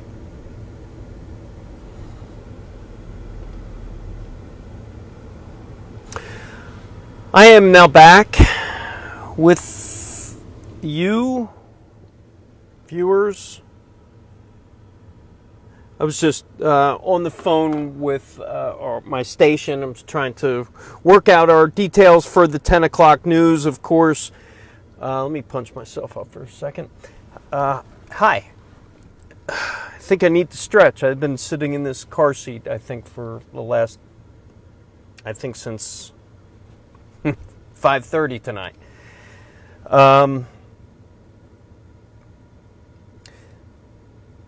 So right now we are Creek Road, Baltimore Pike, at the southeast end of the search area for Danelo Cavalcante. He now is on the lam for the past week.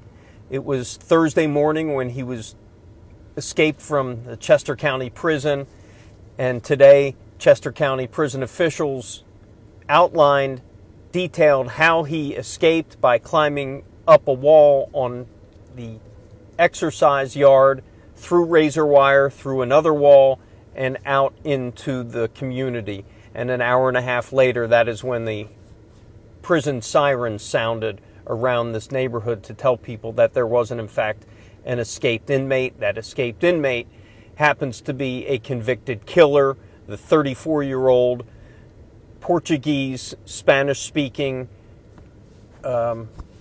Brazilian native, convicted of killing his girlfriend, and just a week later escaped from prison. And we've also learned today, with just 4 months after another escapee escaped from the Chester County Prison in much the same way at the very same location as Danelo Cavalcante.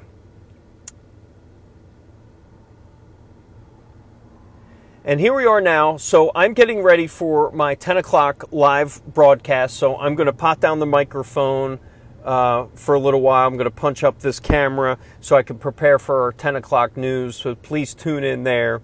I'll probably jump back on here. If anyone has any questions, I try to answer them. I will. If you have any tips, please get in touch with me. We're kind of, like I keep saying, we're in this with you guys. We thought this was a unique opportunity to keep people involved and updated on this story as we keep going, and that's exactly what we're doing. We're hoping we're doing a good job in doing that. All we can do is be here with you and give you any information that we can. I also want to tell you that when we get information, journalistically, we always like to double confirm information that we're getting before we report it. This is a little different situation because the information we're getting cannot be easily confirmed because of the workload that law enforcement have. So some of these leads that we're getting and tips that we're getting, we will say them because it's imperative that people who live in those areas have that information as quickly as possible. Even if it hasn't been fully confirmed yet, we can absolutely do our best in trying to get that information when people need it safe. So I'm going to lower the microphone for a little bit. I'm here. I'm working on my 10 o'clock, so keep me updated. Thanks for hanging in with us, and we're here. We'll hopefully get this guy, and hopefully this thing ends soon. So I'm going to send you back to our shot.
3-minute time delay.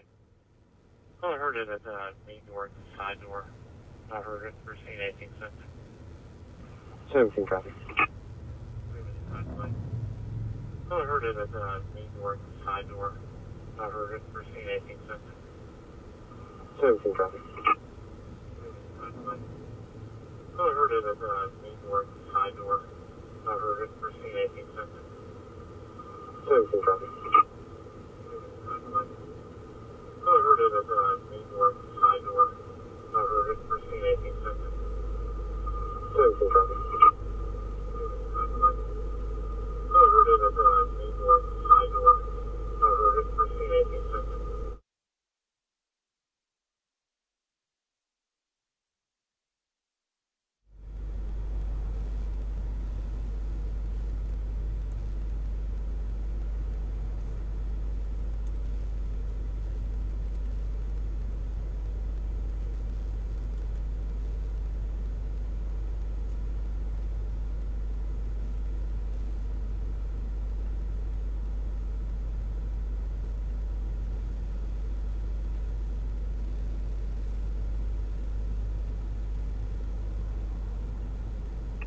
Yes, Mr. Paul, 11.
Freezing throttle.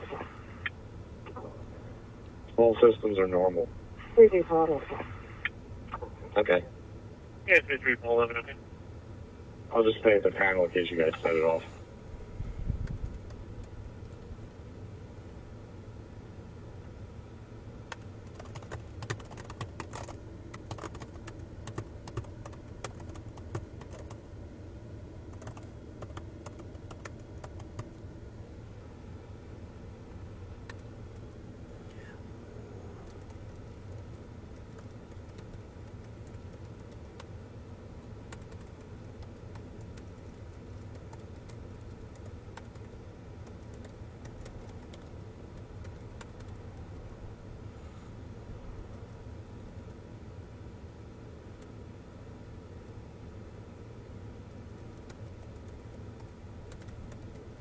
Yes, 67, Paul, 52 on your side.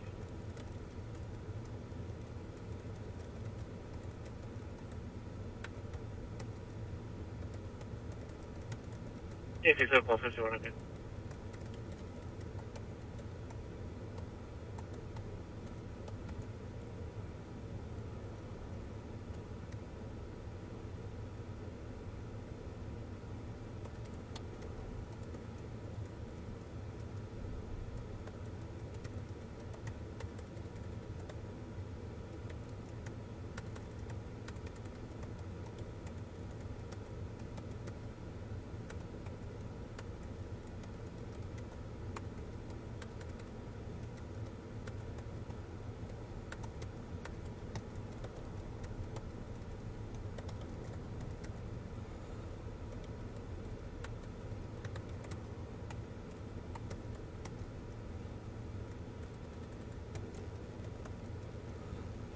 So Channel 55 too. Go ahead, Chester. Please advise your services are not required. Competition, we're available.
Everyone's in chats forward tonight. Why? All the live shots. It's really funny. So so it's a VO, SOTS back to me. So we have you calling for, if you want to, the live look from the piece saying like we've been out and about all night with this camera like streaming live. If you want to call for it first, and then go to the video, and then start to the train tracks, another video.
Sorry, guys, I have the microphone. I got to be careful about my microphone. I can't broadcast everything I'm talking about.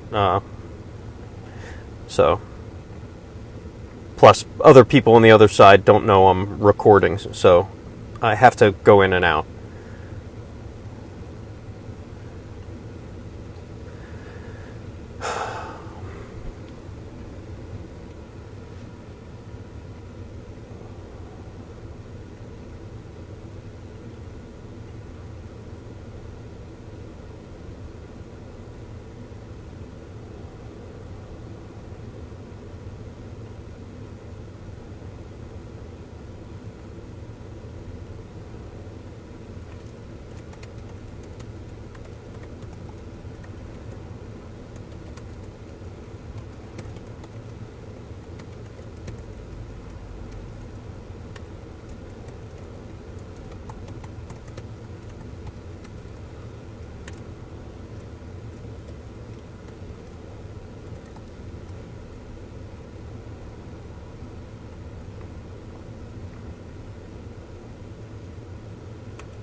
Oh, you guys still with me?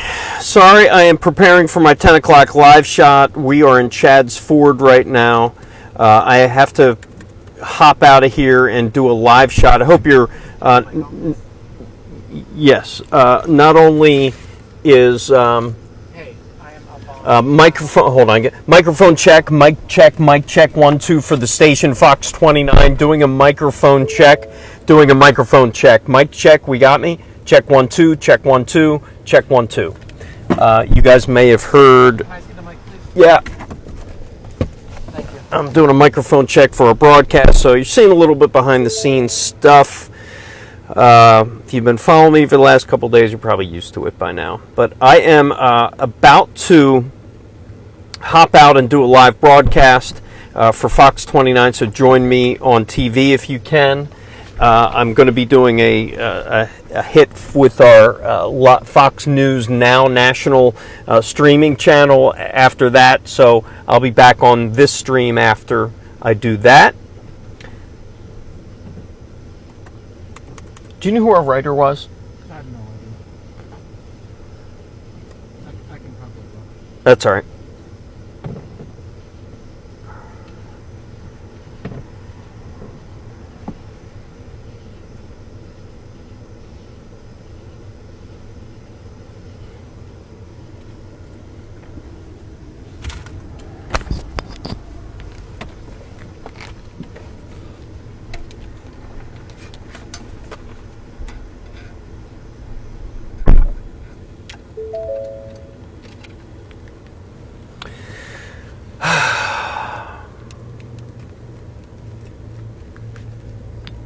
I was doing a microphone check for my photographer who...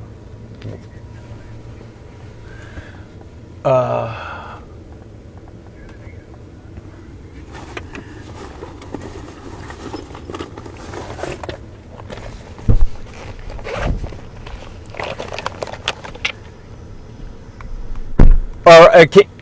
my where?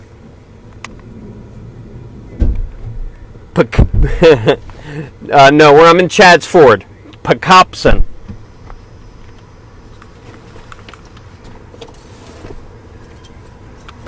Five minutes out, thank you.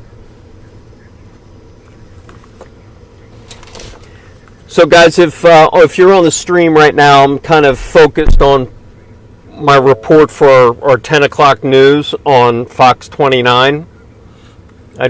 If you guys are local and you're listening to this stream right now, or maybe you're not even local, go to fox29.com or go on TV, Fox 29, and tune in. I would really appreciate that. Putting on my makeup now. Yeah, I wear makeup. I'm sorry.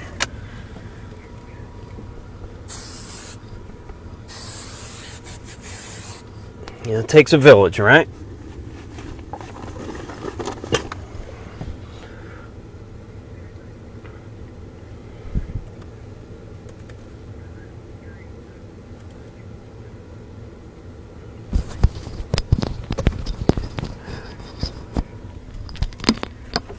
How about now, Andy? How about now, Andy? How about...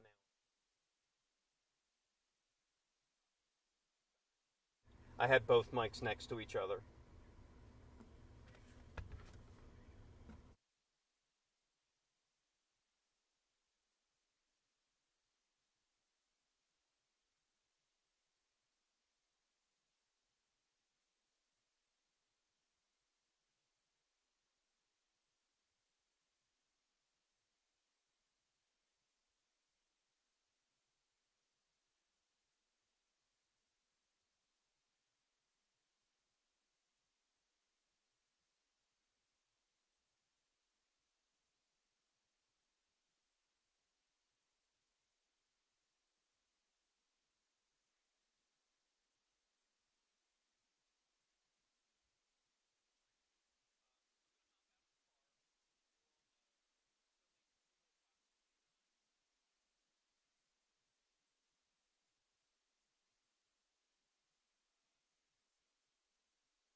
Hello, guys. I'm back after my live.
Oh, okay.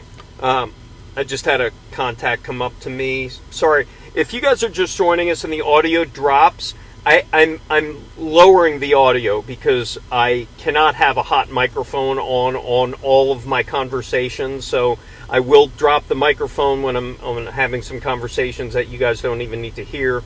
So hold on just for a second. Andrew, I can hear you.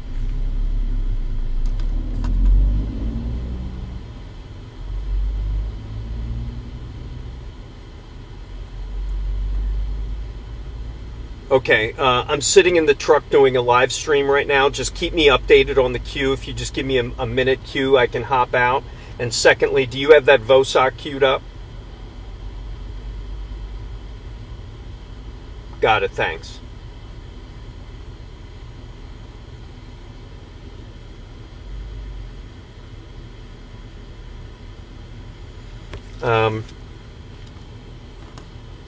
Yeah, so in a minute or so, I got to hop out to do another report for or Fox Live News Now.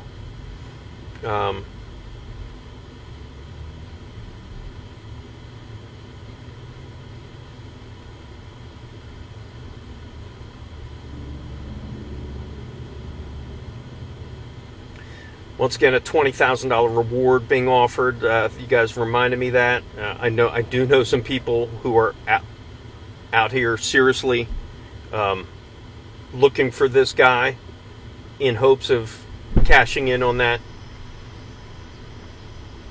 Calling a psychic. Not sure that hasn't been done.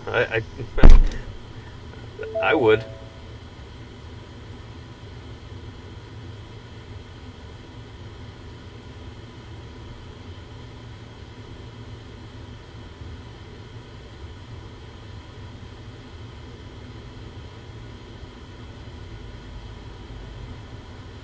All right, I'm hopping out here for a minute, folks. I just got to do another quick live report. I'll be back with you in a minute or 3.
Oh, all right. We are back.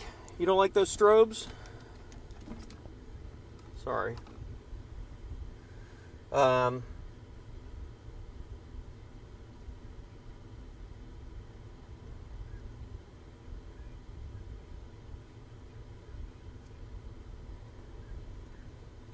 Okay, so I didn't.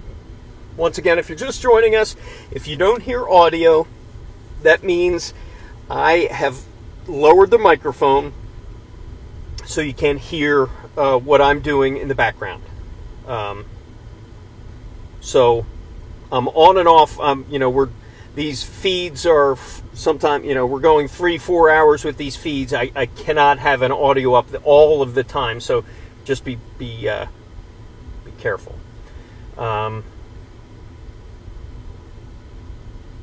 Anyone have any questions? I do have another live report on Fox 29 in about 9 minutes from now.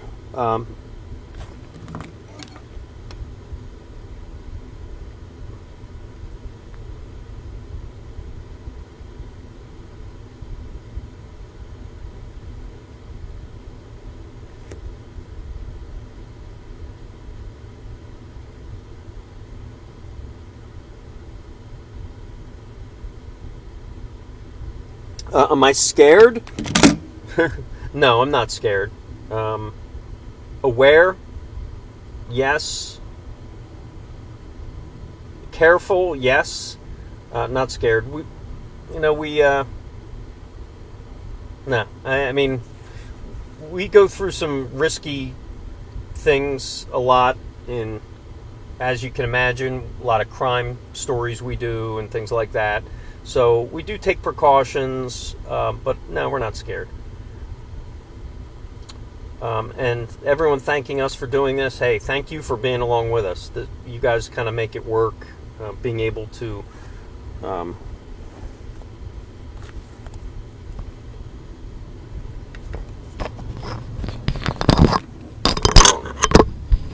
sorry about that.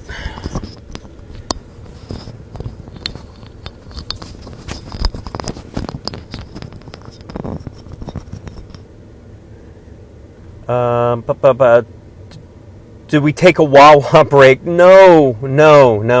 We need one. We need a bathroom and we need food right now. But that'll come in due time.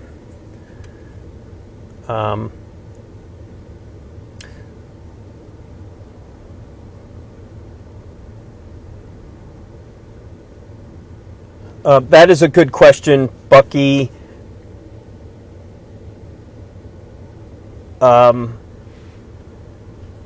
I don't know, but what I do know is every morning the schools get information from law enforcement very early as to what's going on, where the search is, and they make that determination. And it seems like it's just been too close for comfort, so they've been closing the schools.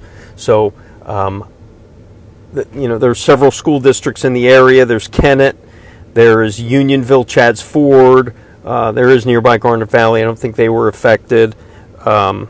So just check with the local schools on openings tomorrow.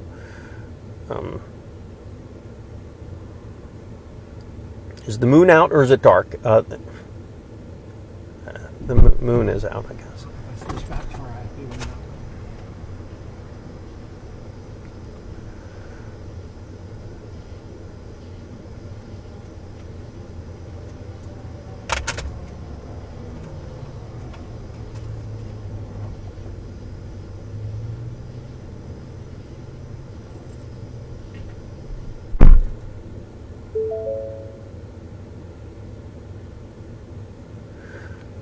Kirsten, what is the most recent sighting?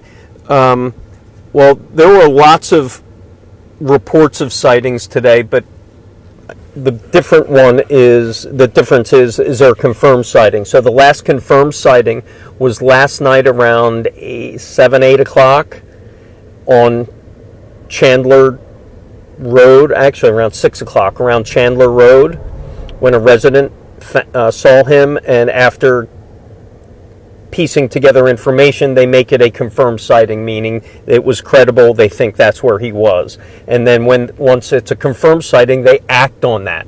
That is when you see police response in heavy. When you see a couple officers show up with flashlights, that could be a report. They're just kind of checking it out, and if need be, they will bring more officers on duty or onto the scene.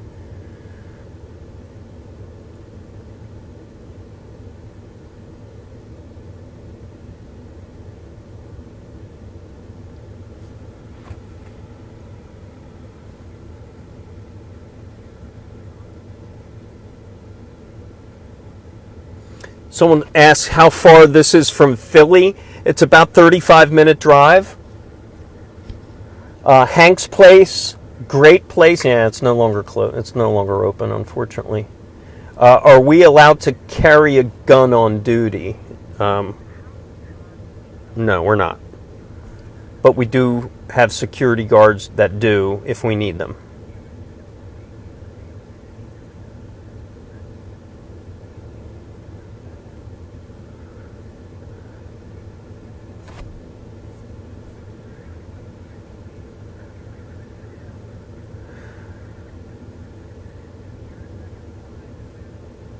All right, I gotta hop back out here. Let me see something.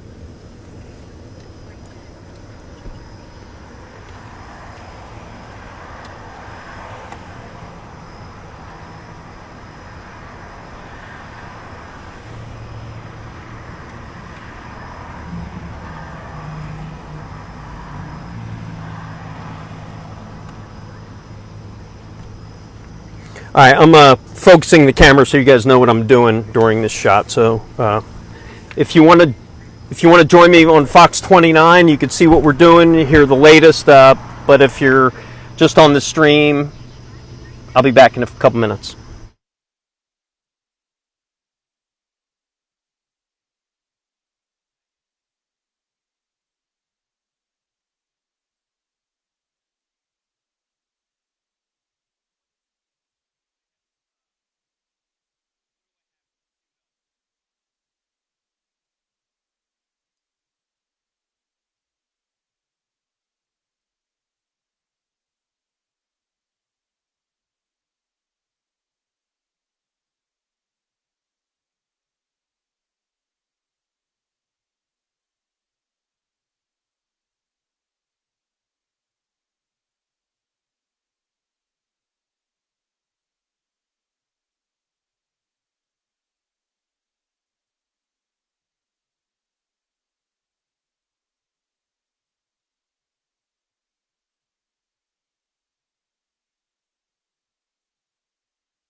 All right, I am back here live.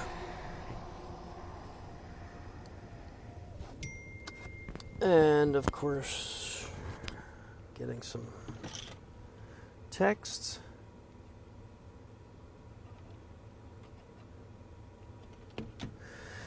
So, yeah, thanks. I'm back, guys. No new update over the last hour. We have been telling that what we saw a little while ago, I think it's pretty much just kind of the MO of what's happening. Police, law enforcement get a report either of a person, suspicious activity, and then police respond. We were in the middle of one of those today where right along the train tracks along the Brandywine Creek, we saw some sort of response, saw law enforcement officers, state police out with flashlights, and then after searching the woods and along the banks of the Brandywine, no Danelo Cavalcante. And that scene's kind of repeated all over tonight. There hasn't been any major responses, kind of like we saw last night off of Chandler Road, where there was it was a confirmed sighting pretty fast, and they had a response pretty fast as well.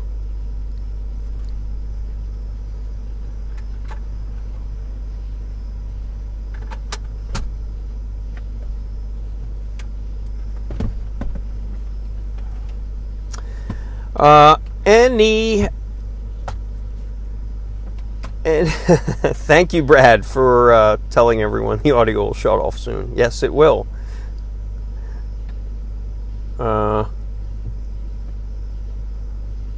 I am not getting a hotel room and calling it a night.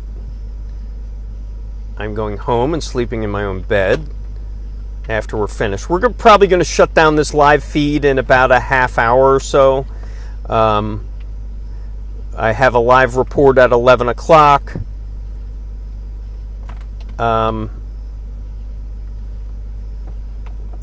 Dan, why are they concentrating so hard on Creek Road?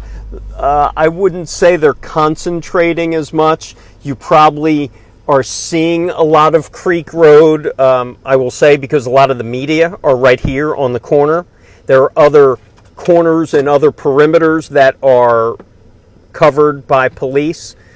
I can tell you I've been through like 6 or 7 of them, so I don't think they are concentrating on Creek Road. I think this is just where you've seen a lot of coverage. It's just one of the road closures, and it's probably the busiest road closure in terms of population. It's a busy road, Baltimore Pike. People are very familiar with it, so I think that's kind of why you're seeing the focus on Creek Road. It's not anything because we think or they think he's back there. Does he have a gun? They don't think he has a gun, but I think anything's on the table now.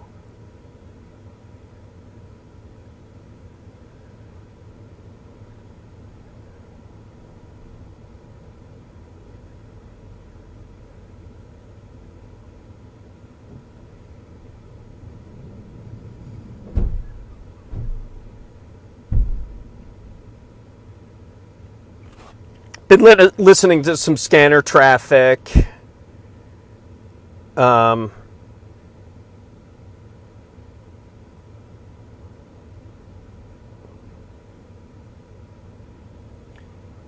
there were a couple more of those reports where there was some sort of response by police.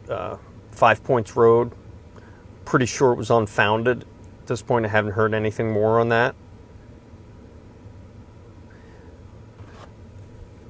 I don't know if there are any law enforcement people on YouTube right now.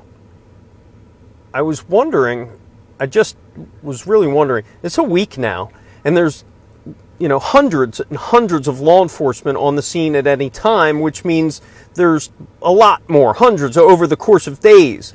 So, and they're coming in from regional, all over the place, not just here, but other states, other parts of this.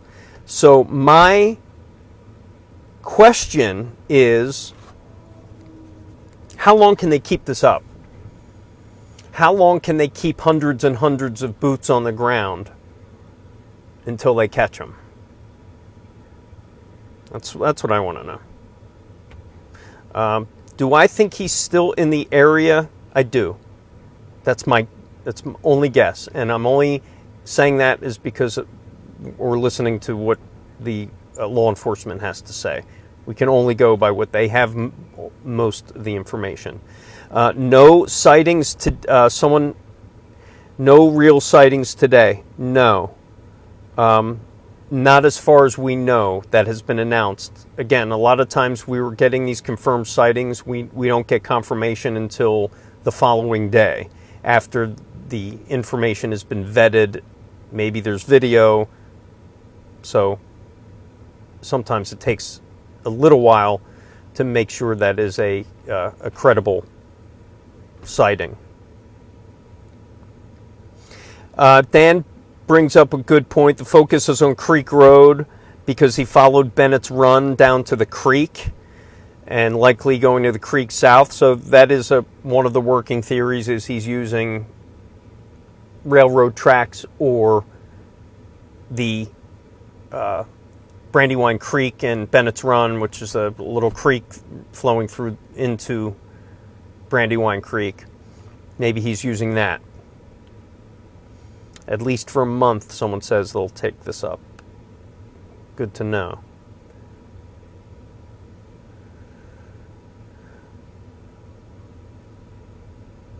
Could he be by a water source? Hope he didn't take the train. That's something they're worried about. They were looking at freight trains in the area. State police were on board several freight trains, and helicopters were also flying above some of these freight trains that are going through the area, because this freight train goes right through the search area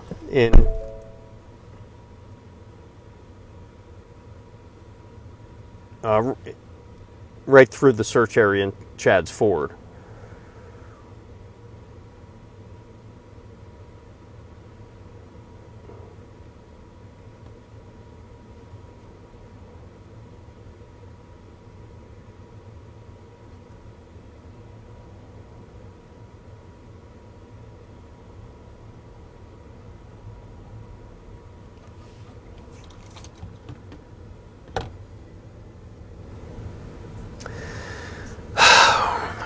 Are they using drones? Yes, they are using drones. In what respect and what kind of technology they have on the drones, I do not know. I don't know if they have thermal drones. I don't know if they have there's all kind of technology you could put on drones. I don't know what they are using.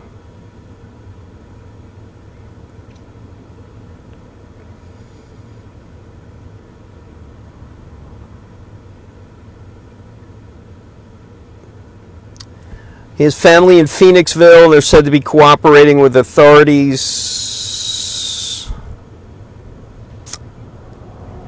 I have not heard that, but I heard other things.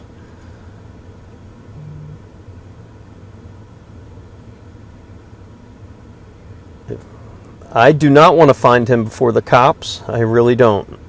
I'd rather the police handle it.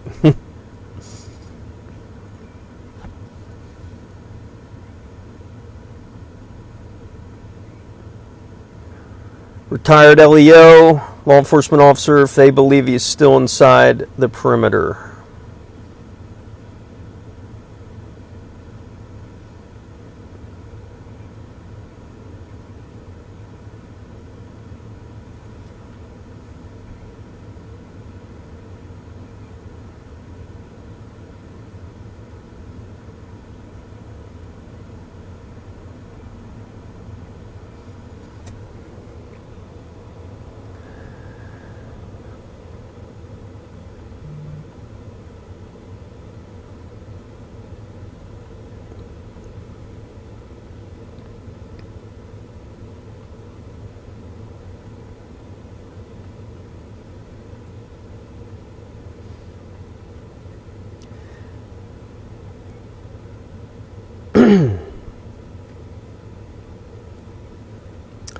Was he in J. May, was he in federal or state custody? He was in state custody. He was in a county jail for a week after being convicted of killing his ex-girlfriend.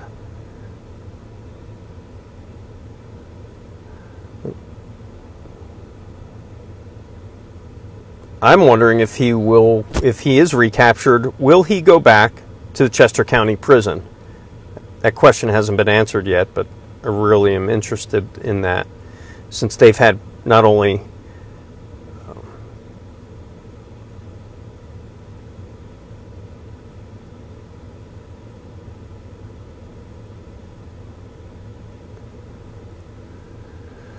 Lieutenant Colonel, I believe you are right. That's typically what happens. He was probably in the assessment period, probably not even in the assessment period before, after he was convicted.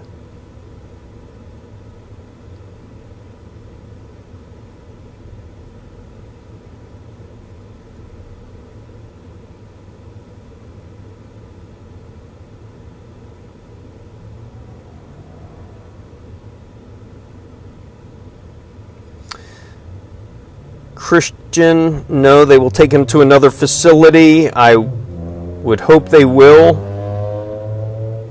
But when that question was asked, it was not definitive.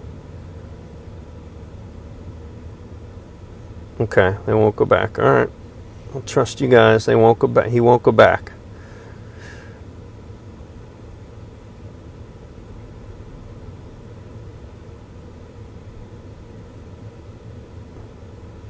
Amy, what's happening now? I wish I had more information. The search continues tonight.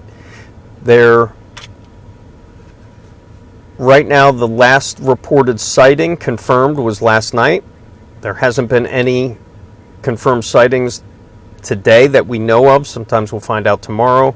We can tell you the action in terms of police response, police movements hasn't been as much as it was yesterday, leading to believe there may not be as many leads.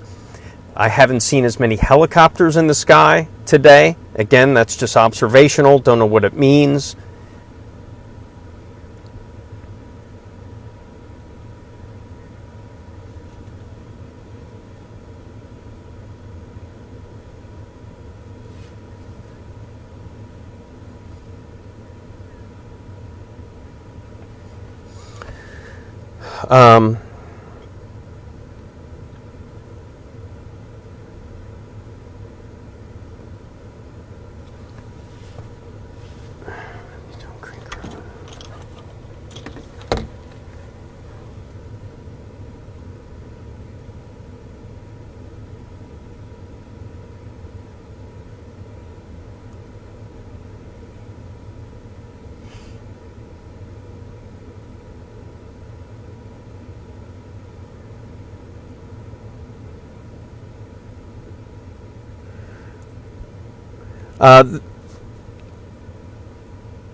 Someone was asking about a helicopter or a drone circling Creek Road.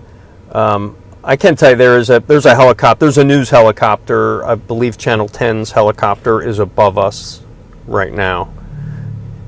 You will see, especially just a little inside baseball, the news helicopters will go up during news times, during 5, 6 o'clock, 10, 11 o'clock, maybe in the mornings. That's typically when you see, or if there's something breaking that they have to shoot. But typically you'll see the news helicopters during the live broadcasts. Is this Kennett Square? It's on the border, Kennett Square, Chadds Ford. If you know the Brandywine Creek over Baltimore Pike, that's exactly where we are. Creek Road.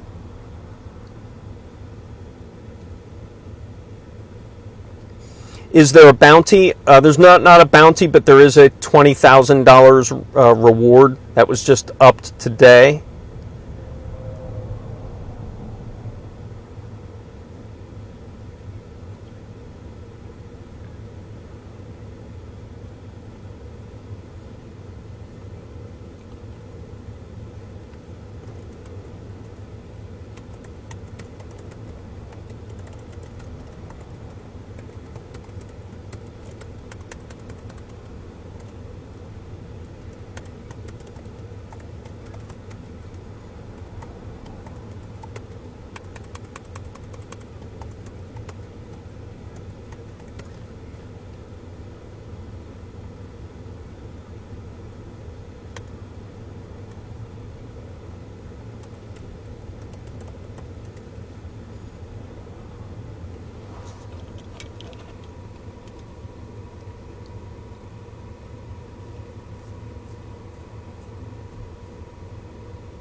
Can you tell them no live truck picture, please?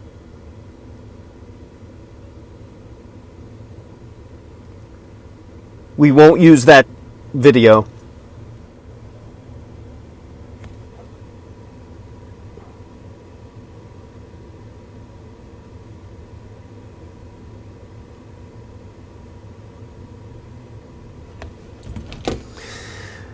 All right, ladies and gentlemen, I am going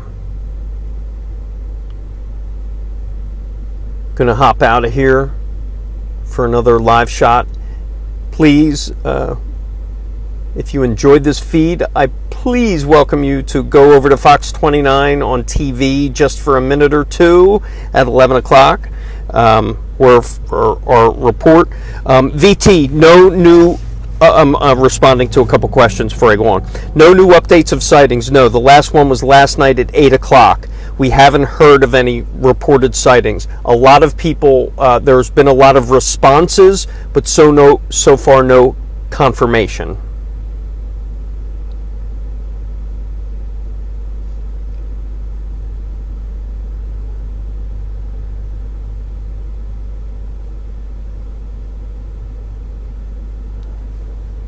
Is it possible he's hiding in a vacant home or a storm sewer? Yes. There's a definite possibility of that. That's where they've been looking. They've been looking at abandoned structures. They've been looking at vacant structures, people who are gone on vacation, swim clubs, cemeteries, any place where there might be a building but vacant or no one inside. All right, I got to hop off for a second, guys. I'm going to do another live report. See if I can.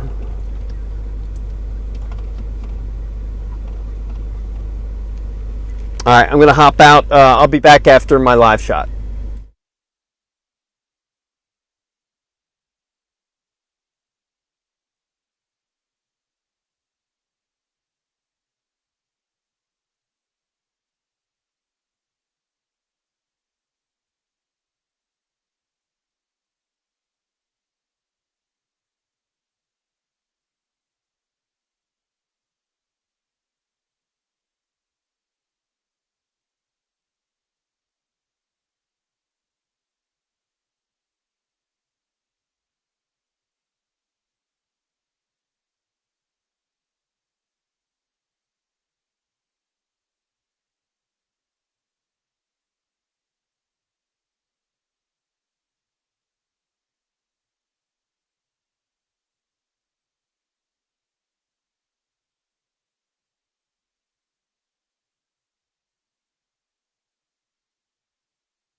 Hey everyone.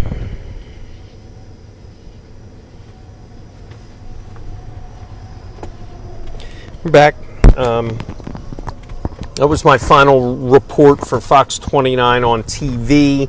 I will keep this feed going just for a little while longer. If anyone has any last questions before I kind of sign off for the night, what's going to happen is we're going to have a videographer relieve us for the night. He's going to be here through the night.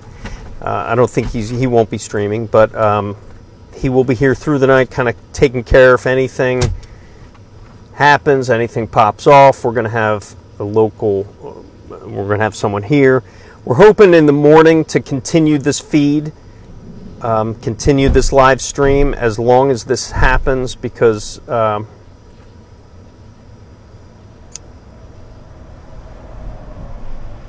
obviously it's developing minute by minute. Daniel, I don't know where is that? Fairville?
Huh.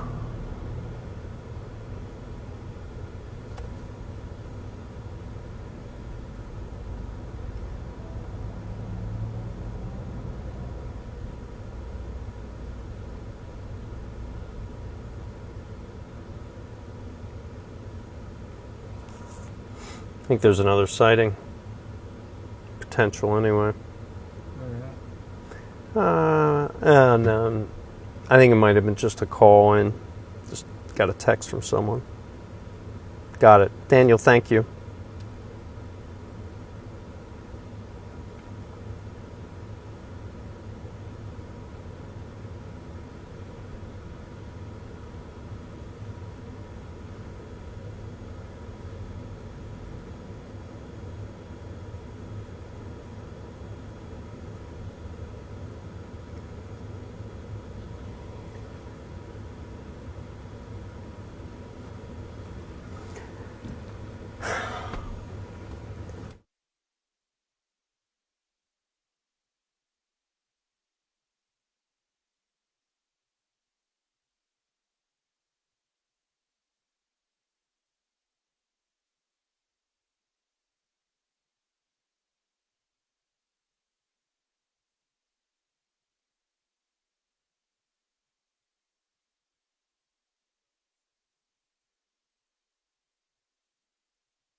Well, guys, as you can see, we are on the road.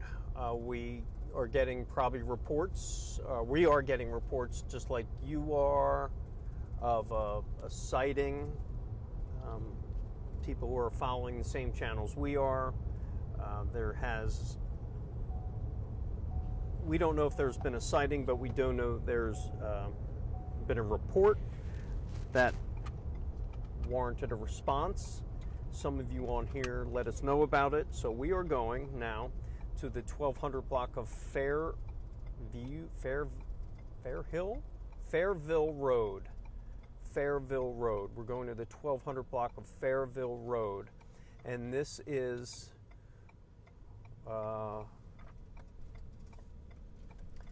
if I had to,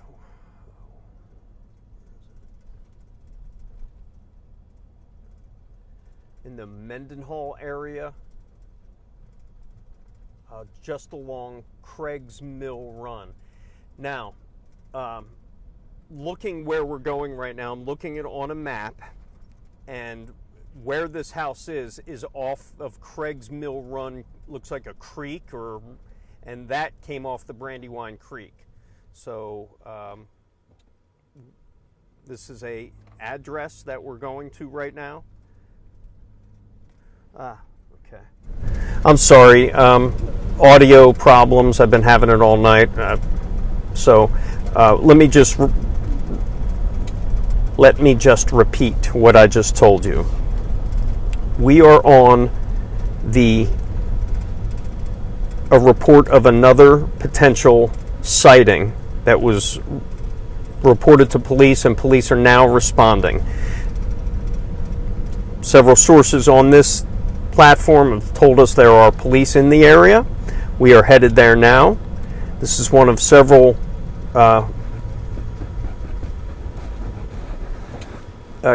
Carol, it's Fairville Road in the Mendenhall area of Lake Chadds Ford, just south of Hillendale Road. We are going. And we should be there in about 5 minutes or so. You'll see what we see when we get there.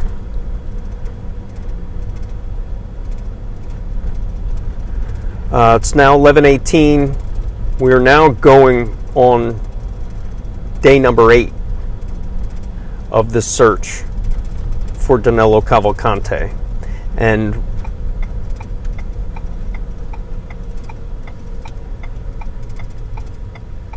we're making so we're heading to the Hillendale Road area now. So we're headed to the 1200 block of Fairville Road to see any kind of response.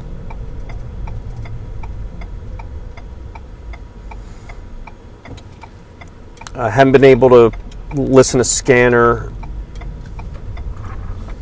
but as you can see where we're going, it is just dark. We haven't seen any law enforcement. This is,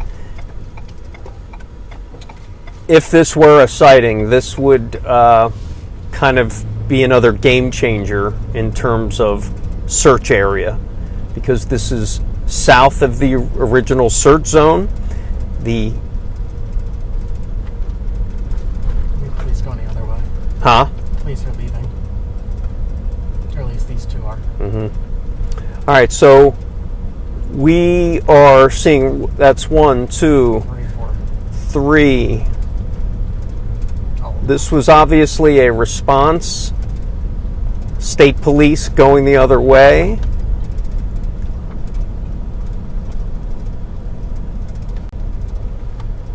So obviously something was up here. Let me see if the chopper's up. I know police were going to bring out their... I know the helicopter was up. And it still is. If you are... I believe that is a search helicopter, not a... Yeah. Yep.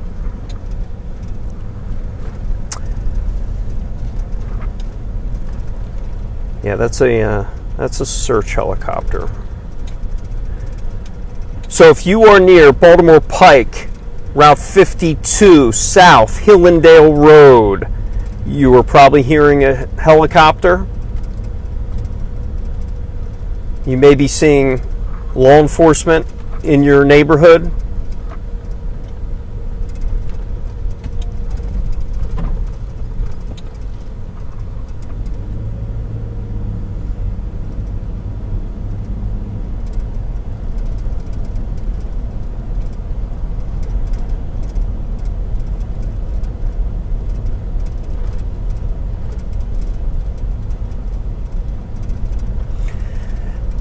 As you can see, we are in a very heavily wooded residential area. The Chadds Ford Mendenhall area, if you know Hillendale Road. And we're just about to make a turn onto, I think we're just staying on this road. Fairville Road. Okay. This is fair. You want to make a... Go. Let's go. See what we see.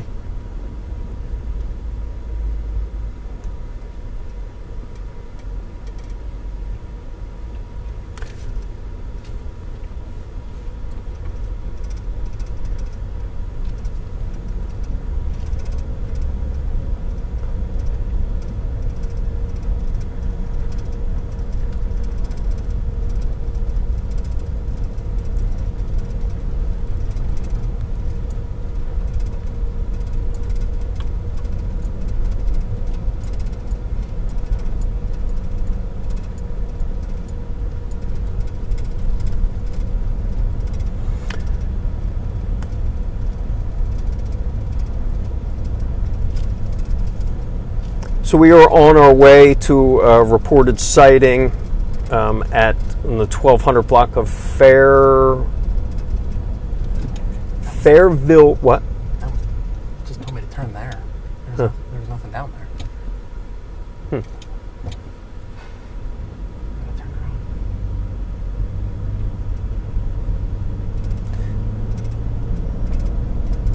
So obviously there was something that got law enforcement here. We saw about a half a dozen state troopers go past us.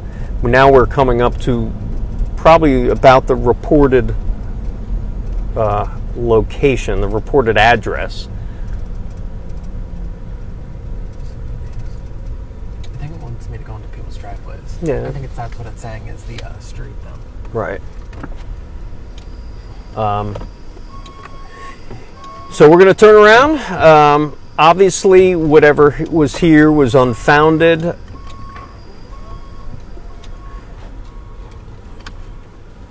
We saw, yeah, you know, you could call it a wild goose chase. I guess it is a wild goose chase, but that's kind of the job. Whether you're trying to find someone or like trying to find a story or trying to find someone to talk to, sometimes it is a goose chase. So,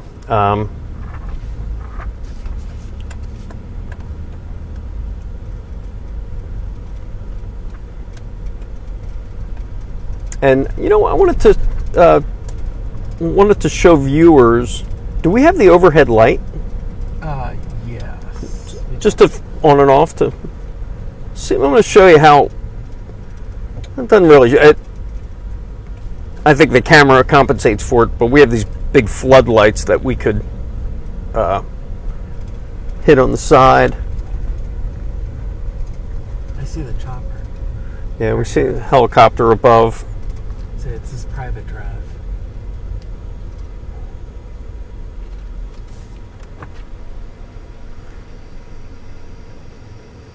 Yeah, it's a private drive. Okay. Okay. So we're going to call this a cold lead here. We're going to head back to where I'm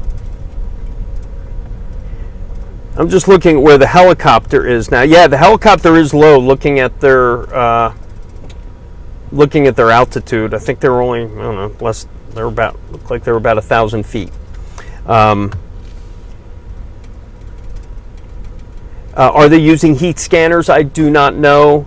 we could only assume they are, but with thermal imaging and thermal scanning, it's not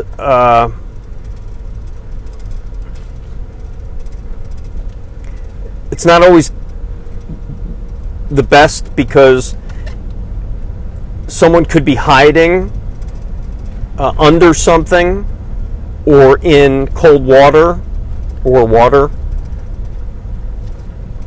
and that may not show up. Or secondly, there could be animals. There are a lot of animals and deer out there, so that will show up as well. So that's what I've been told.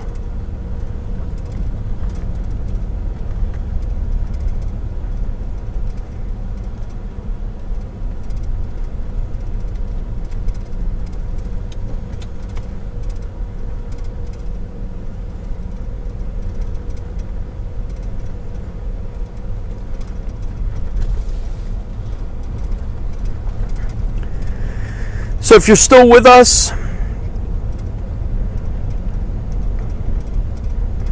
we've been on the stream for, how many hours now?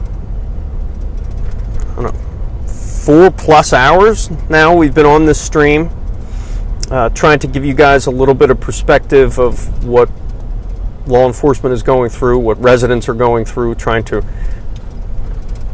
get this guy.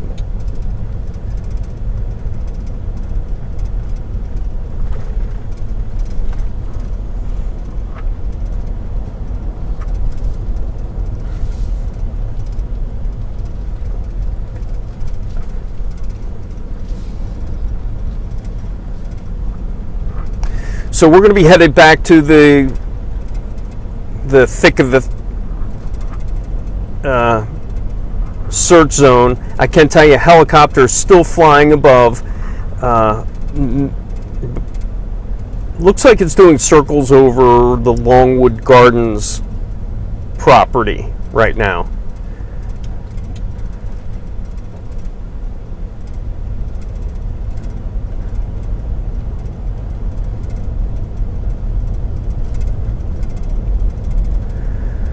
So you can see the how dark it is out here in Chester County. You can see what law enforcement is dealing with. We see some flashing lights here. If we could just stop here for a second. We're not going that way, are we? Not anymore. Was that what's he doing? I don't know. He doesn't look like a cop, though. Can you stop? Oh, can you fix it? Here's someone else.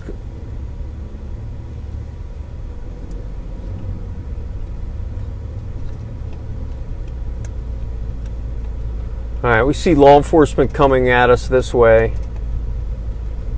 It looks like it's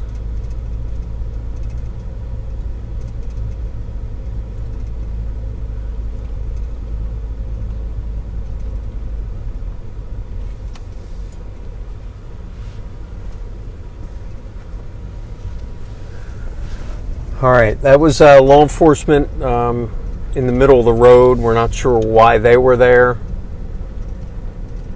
Looks like they may have a perimeter set up this way. Okay. As Aaron just told me, did we come this way? Not exactly. I just wonder if this is all new. I know there were some cars here. All right. So what it looks like now, as you. This is the private road.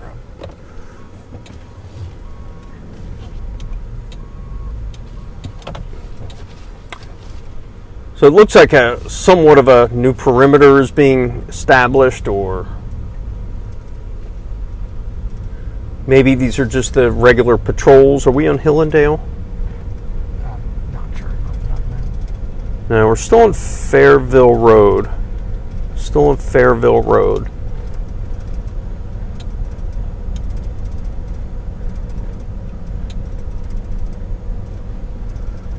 So, okay, over the last half hour, we came up here to Fairville Road. We thought we got reports of some activity, and in fact there was.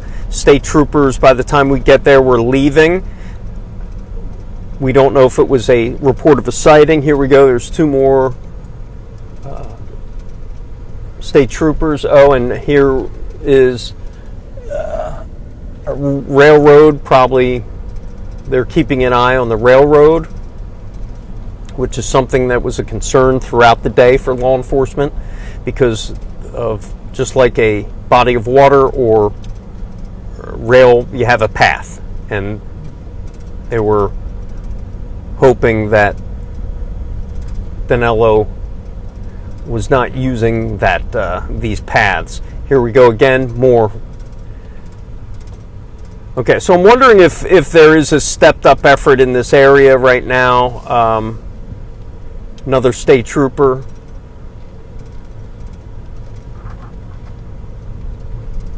As we come up to Fairville and Baltimore Pike. So we're getting kind of back into the original zone here. And once again, another state trooper.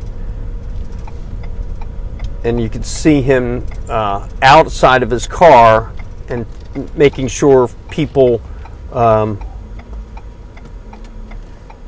who live in here can get through. If they're not supposed to be in here, they won't let you through. That's what he's doing right now. That's kind of been the MO. We're seeing this scene has become very familiar. Roads closed, police cars with their lights on at the roads.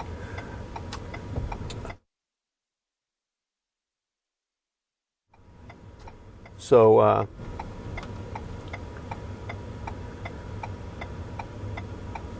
yeah,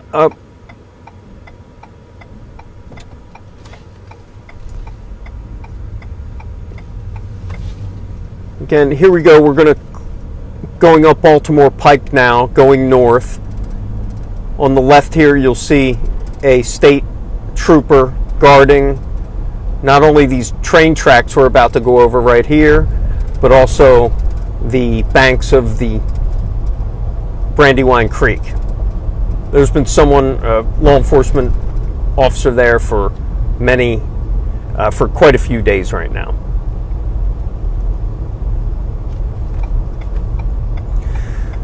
So, all right, guys, I am going to shut this feed down now. We need to